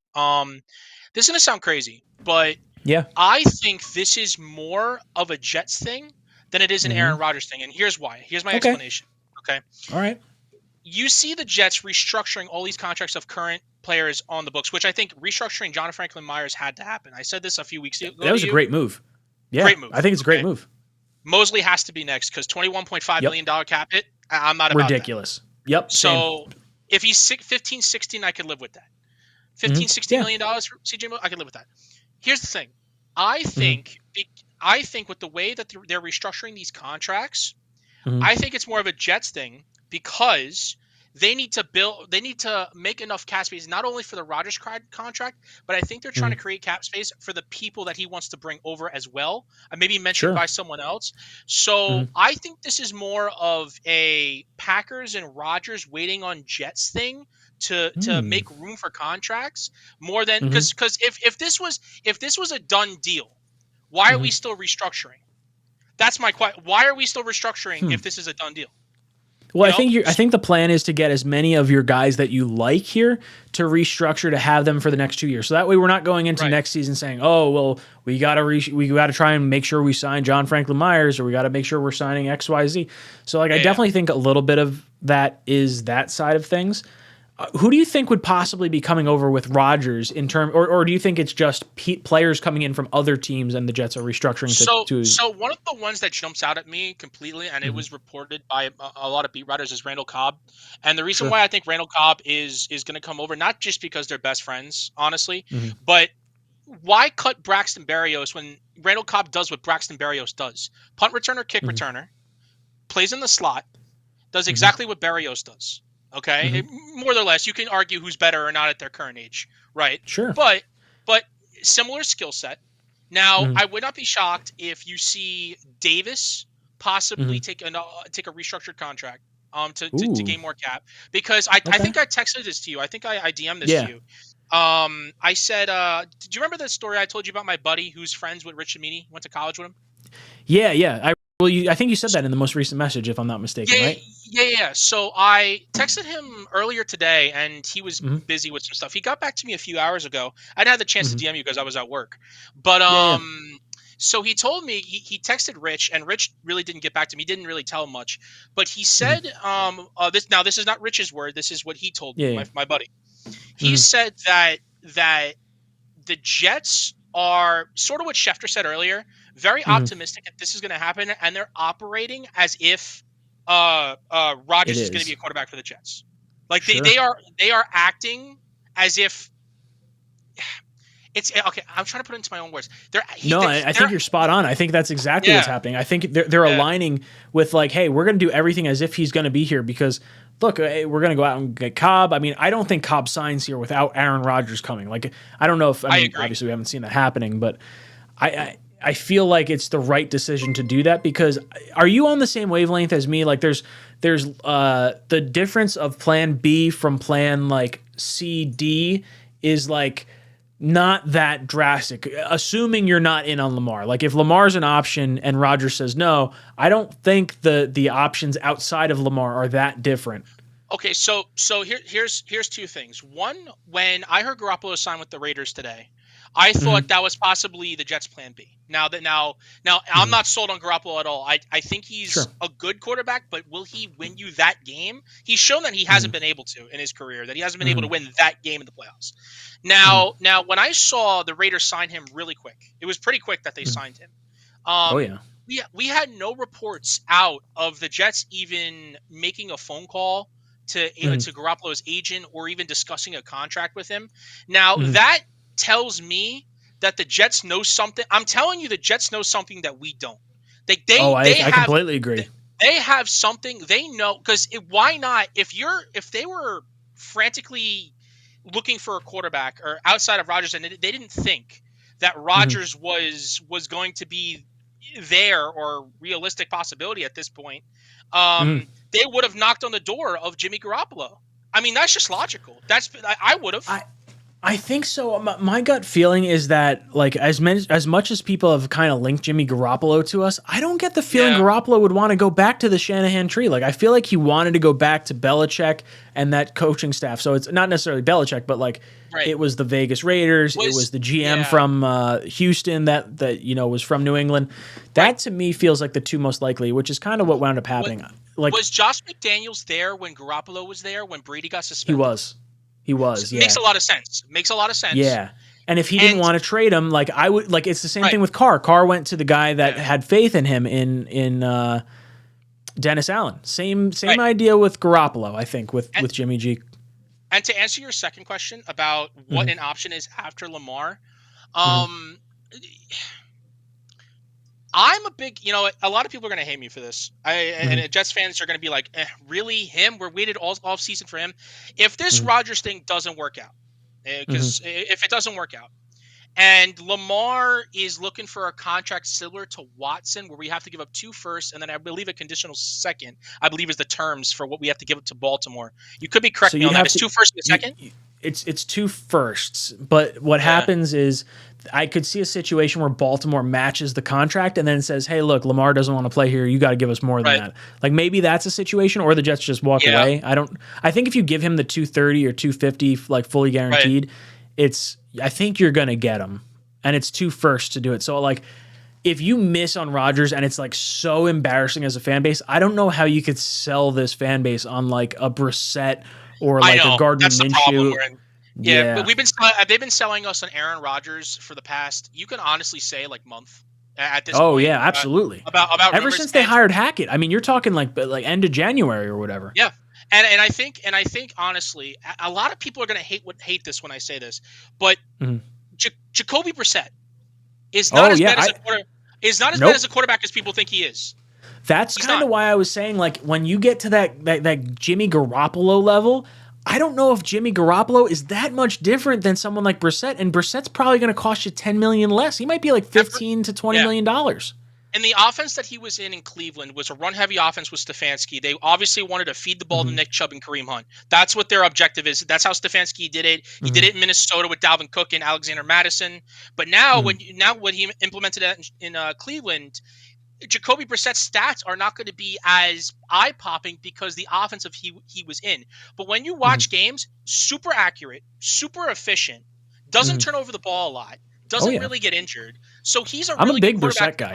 As a bridge, possibly, yes. But I think in the grand scheme of things, first off, Zach Wilson, I think we can all see in certain points in his career, guy has immense talent. You could see the arm talent. It's just the inconsistencies and his decisiveness with the ball. I think if Aaron Rodgers comes in here, even for a year. That is a huge step in Zach Wilson's development. Now, a lot of Jets fans don't want to hear that because a lot of fans are down on It's crazy to me that fans don't want to hear that. We got to pay this dude for the next 2 years anyway. Like, why not try to like put some faith in him? Like, there's no part of me that thinks the Jets are going to draft a quarterback this year. Like, they're all in on Zach behind the scenes, and like they're fine. If Rodgers does 1 year, it's going to be a 2nd round pick this year, and they're not going to get a pick next year. Like I'm totally fine with it. Yeah. Outside of that 2020 draft, that I believe was it the COVID year draft with Douglas in his first year where he drafted Bryce Hall and Becton in that draft. First off, we shouldn't be down on Becton. I think Becton's great. When he was on the field, he was awesome. So I don't think we should be down on Becton. His injury concerns and his health obviously is something to be worried about. He looks in great shape compared to what we've seen him in the past, obviously, especially at left tackle. I think they're going to try him out at right tackle first just to see and leave Dwayne Brown over at the left side.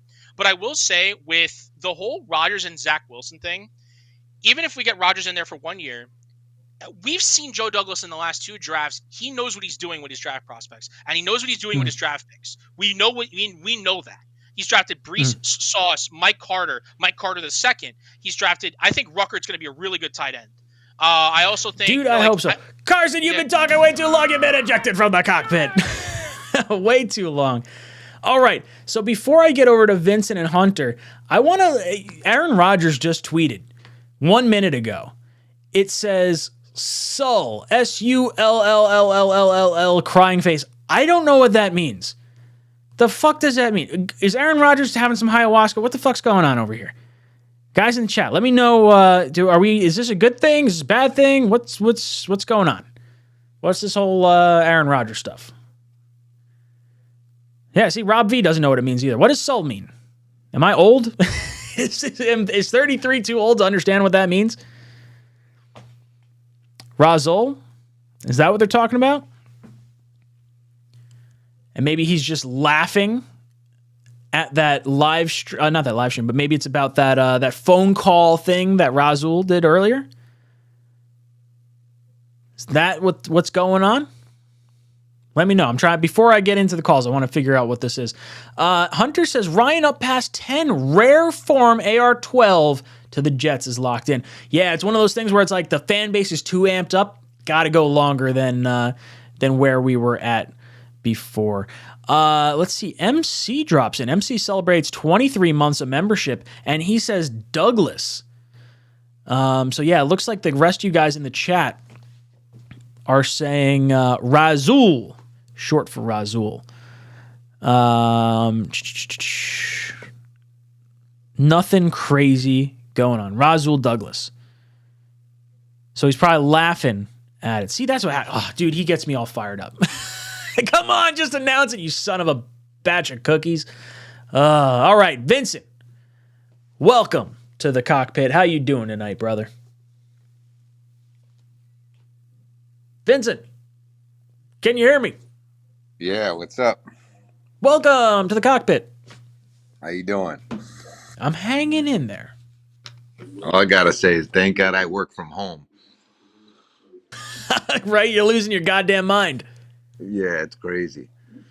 Just let us know already, man. I mean, come on. He's got to know. Dude, I've been chomping at the bit. I thought for sure it was going to happen before noon today. And then, like, you know, everyone predicted that. So Rodgers like, we're not going to drop it right now. Yeah. I don't know. I think the way the whole organization's so quiet, they definitely got to know something.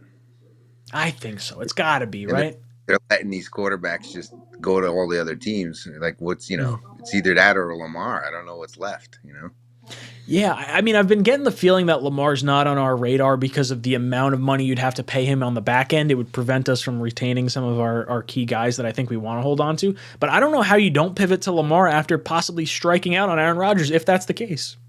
Yeah, right. I mean, what are you going to do for your fan base? You better do something big after this because everybody's going to be going nuts. I know I will be breaking shit. Dude, we are juiced right now. We got to have something. Got to have something coming out. I know it. Definitely. Chomping at the bit. Well, hopefully maybe on that McAfee show tomorrow. Fingers crossed, right? Like I don't have to, I'm not going to get my like hopes up that it's going to happen. But at the same time, I'm like sitting here and just like, please be the answer to everything I've been hoping for. Yeah. It's been long overdue, man, for something for us. Seriously, we just need a goddamn quarterback. Do you think there's anyone following Rodgers in the event we do wind up getting him? I don't want to say definitives because I know something stupid's going to happen. But how you feel? I think some people are definitely. I think they're waiting. Like Lazard, I think he more than likely would like to play with Rodgers again. Maybe Thielen too. Like I just heard that come out, said that Thielen and are waiting for Rodgers or something. I'm a big fan of like it already felt like this culture was starting to change and getting someone like Aaron Rodgers to get players that like Rodgers is almost like the LeBron of the NFL where it's like, okay, guys want to come here and play with him. Like Tom Brady's the same way. Like anytime you have a key, free agent, you're going to attract other free agents to that same place. And I'm excited. I really think Rodgers comes here. We have a top 10 defense. I think we're winning a ring. I hope so. I definitely think, like I've been telling my kids, hopefully in my lifetime I get to see it. Right? Yeah. How old are you, if you don't mind me asking? 49. All right. Hey, look, you're not too much older than me. You got like 15 years on me. You're good. We're gonna get a ring before you turn 50, brother. Assuming it's after the season, maybe. We'll figure it out. Vincent, go. I love you, brother. Thank you so much for the call. You've been ejected from the cockpit. All right, next up we got Hunter from Virginia. Hunter, how you doing tonight? Doing good, Ryan. What's going on? I'm trying to like keep my composure with everything going on with Rodgers and everything. Like I was freaking out this morning, and I'm way calmer now. Yeah, it's definitely been a rough day. I came into work probably at about like 9, and turned on your stream, turned on Aspen's stream right after, just waiting for anything. Had ESPN on the TV. Man, I was waiting for something. Trey Wingo comes out. Man, as soon as he reported it, I remember thinking back to the Denver game. I called in to this show and was just saying, "Yeah, give me Jimmy G, like anything. We got to trade for him now." And now I'm thinking about it, and I'm like, it's a real possibility we get a already Hall of Fame quarterback that one is going to break all our records, 2 is going to get us into the playoffs pretty much immediately. Dude, he's going to play pissed off. You can't tell me that Aaron Rodgers is not fuming at the fact that Green Bay is trying to like toss him out with the bathwater. Yeah, I mean, it's been stressful, but like since I've gotten home and I've turned this stream on, like, man, just having like the thought of getting him and actually being taken, like, we'd be taken seriously, like ESPN, NFL Network, nobody. I mean, there's that's how it feels. Like we've been the butt of all jokes for like way too long. And like I just want something different at this point. Like I want to be proud of the team, and like Rodgers coming in here and slinging the rock, getting us to the playoffs. Like I want everything that like Favre could have been, but he's gonna beat everything that Favre was. Yeah, I genuinely think that a lot of people have said it, but like the Chiefs are. Oh, hold on. I think you muted yourself. See if there's an option. Let me see if I can. Can I unmute you? I might be able to do that. Oh, I can't unmute you. Interesting. Oh, wait. Hold on. Now it says I muted the guest. Give me a sec. Let me see if I did something. No, I don't know what's happened. Guest has muted themselves. Ah, Hunter. I don't know what happened. All right, Hunter, call back in. All right, we got Michael joining the show. Michael, how you doing tonight? I'm good, man. How are you? Dude, I'm way calmer than I was earlier today. I was freaking the fuck out before. I was all sorts of like stressed. Dude. I don't know if talk to me. How you feeling? I'm feeling really good. It seems like a long time ago. I was actually the winner of the Gase at my cooter towel.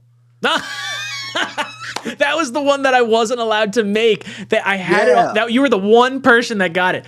For those of you guys that don't know this or weren't a part of the channel, when the Jets signed Adam Gase as the head coach and we had Jim Bob Cooter as our offensive coordinator, I made a towel that was Adam Gase's face with Jim Bob Cooter's face on it, and it said "Gase at my cooter." And like Michael won it, and then the drop shipping store I had was like, "You can't do that. That's not okay." So Michael never wound up getting it. But dude, welcome to the channel. How you doing tonight, brother? I'm doing well. I believe that Aaron Rodgers is coming here. Mm-hmm. I also believe the only way we give up 13 is a straight pick swap with 15. I don't see any reason we would have to give up 13. Mm-hmm. But every hour this goes on, something about me would laugh even harder if we just get a tweet. Jets agree to a 2-year fully guaranteed contract with Kirk Cousins. Dude, that would like be such a kick in the dick after thinking you're getting Rodgers for so long. Oh my God, are you kidding me? But I have a feeling that we're going to get once the gates open, it's going to be an absolute flood. We're going to get like 6 in a row, and this team is going to go from like what we have to just like what we've been dreaming of. So yeah, I'm happy I have Rodgers would 100% be that quarterback. It's a guy that's going to like troll the media. He's going to have a blast with the New York media. He's going to be a fucking god. I mean, we're going to have like we're going to have Hard Knocks. We're going to have the Hall of Fame ceremony. Like there's just way too much like news coverage. Like this guy's going to go through the friggin' roof. He was famous before. He'll be like all over every newspaper, everywhere, all the time. Like this guy will be worshipped as a New York Jet. Yeah, absolutely. I cannot wait. I'm so happy I found this community because I'm actually the only Jet member of my family. My dad's a 49er I love it. What are you? Fan. I was gonna say, what's the rest of the team's 49ers fans? How are they feeling about Sam Darnold going over there? How are you feeling about Sam Darnold? I was so in on him when he was here. I really hoped we were gonna keep him and give him a chance with this new team, with all the new weapons we got. But I'm really excited for him out there. But going to be a really fun battle in training camp between Lance, between Purdy, between Darnold. They're going to have a fun season as always. Yeah, I think San Francisco is going to have a really good year, and I think that's the perfect spot for Sam. I put out a tweet. I was like, okay, I'm going to predict where the quarterbacks wind up going. I had said Matt Ryan going there because I thought he was going to get cut from the Colts. They were going to sign him to a vet min contract, and then I saw like Sam Darnold as a rumor there, and I was like, oh, I fucked up. That's a great spot for him. I love Sam Darnold. I hope he has success. Like as much as it would hurt to see like a franchise quarterback that we drafted that couldn't develop, like I hope he has success. Sam is such a good guy. Absolutely. Geno Smith Part 2 coming at you. Absolutely. Michael, thank you so much for the call. You have been ejected from the cockpit. Coopite. Thank you so much for following the channel. I've got Ryan and Blade Runner up next. Blitz Crew, I saw you resubbed up or rejoined the first class tier, or were you lower than that? I thought you were first class the whole time. Maybe not. Maybe you just joined the first class tier. Either way, thank you so much for either re-upping or joining again. Let's drop some JETS in the chat for Blitz Crew. I love it. All right, we've got Ryan joining the show. Ryan, how you doing tonight? I'm doing all right. How you doing, bud? I'm trying to hang in there. This whole like Aaron Rodgers drama, I just want it over, and I want to know he's here. I'm like, I'm not as stressed as I was earlier because the Trey Wingo stuff makes me feel a little more comfortable. What about you? How you feeling? I'm doing all right. A couple years ago, I lost my father, and so it's always awkward doing these things, not being able to make that phone call or picking it up and forgetting just dialing that number. And dude, I'm sorry. Like, I feel the same. Like the bond I have with my father over the New York Jets. Like he took me to my first game. For me, the Hall of Fame honors ceremony. Like, dude, I bawled my eyes out. Like because it was my dad's favorite player. It was Darrell Reeves, who was the best player that I watched growing up, and I just had a daughter back in June, and now Sauce wins Rookie of the Year. So in my mind, I'm thinking like 3 generations here, and it hit me hard. So brother, I hate. With Klecko, I mean, my dad was complaining for years about Klecko, and he never got to see it. That's like the Field of Dreams. The Yankees with the Sox playing, and my dad was in the ICU during that time, wasn't able to see it. So, I would love it if, and I'm not saying you have to do it, but I would love it if you can kind of pay tribute to some of the past Jet fans, and during the season, or do something. No, absolutely. I could totally do that. I mean, there's so many guys that, I mean, you're talking 50 plus years of not being able to see a Super Bowl and just seeing dog shit football all the time and like everything coming together. Like this feels like the strongest community of Jet fans that I've seen, in the longest time. And social media has allowed that to kind of flourish in the community we have here. I'm hoping, we can honor everyone. Like this season to me is about the past Jet fans with Klecko, the group around my age group with the Revis stuff, and the young guns that are coming in with Sauce and Garrett Wilson. Like it's joining so many different generations together after there's been so much maybe like, angst and pulling at society in general. Like this feels like a bond that a lot of us, this is our bond. Well, this is it.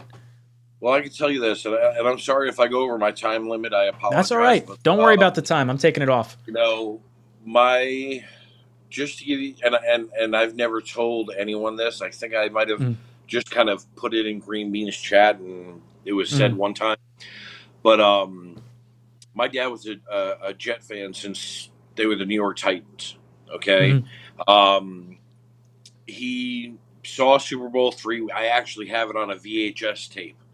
And we sat down and watched it, and I saw 2 commercials. It was a cigarette commercial and a pantyhose commercial, and then all of a sudden it was back, and I'm like, what the hell was that? And my dad goes, that was a Super Bowl. But anyways, listen, my father passed away. He made football was family. Every Sunday was family. When he passed away, it was the hardest thing for me.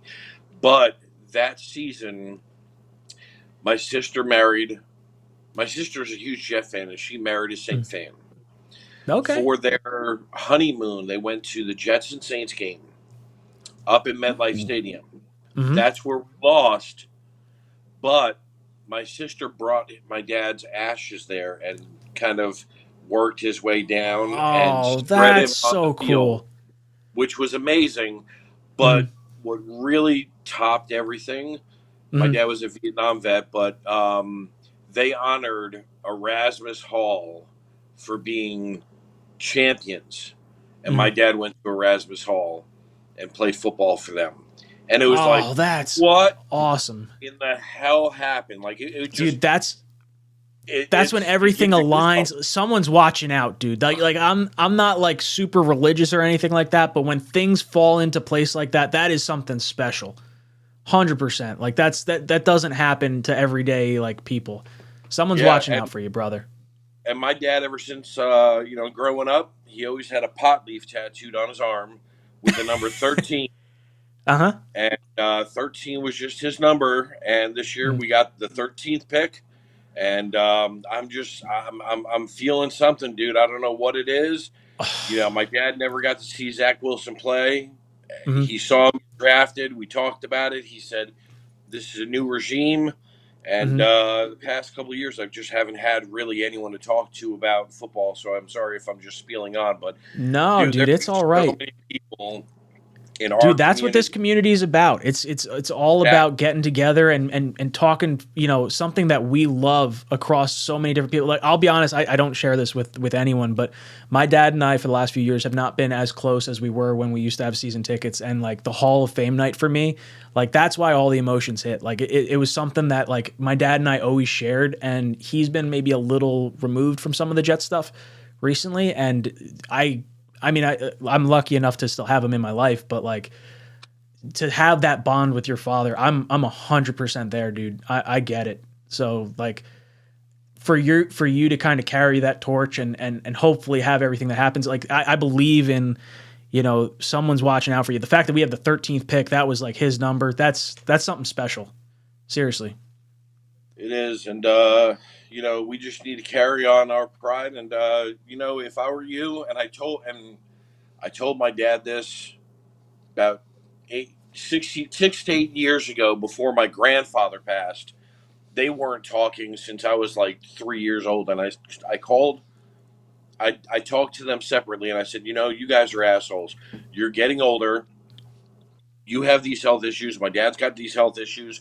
You're going to regret it when you attend the other person's funeral. Mm-hmm. And believe it or not, within a week, they started talking.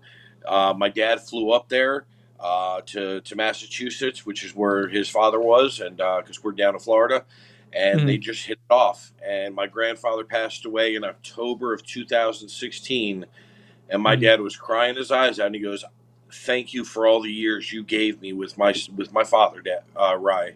And so that meant a lot to me. So whatever you've got to do to reconnect with your father in one way or another, don't let it go, because tomorrow's not guaranteed. It's not. And this is what you're going to hold on to.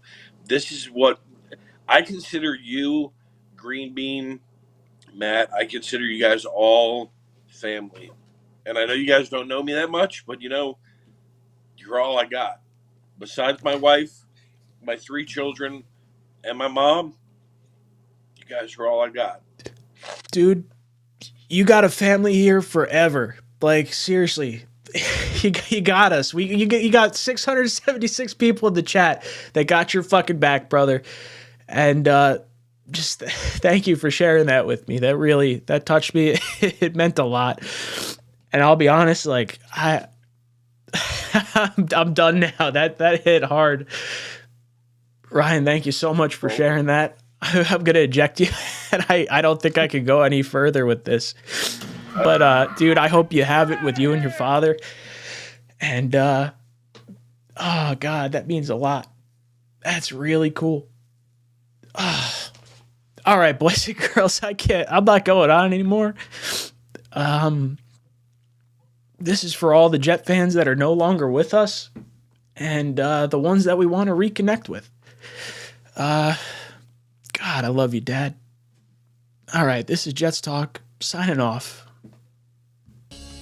I think every single person in this locker room is a competitor at the highest level. So, yeah, when you feel as if your backs are against the wall, you never have to feel like you got to do it by yourself. Unbelievable throw. Under pressure, sacked by Quentin Williams. Right sideline, Usaba's got it. You look to your left and your right, you got guys out there with you that our whole point is to help each other. This one to Mims.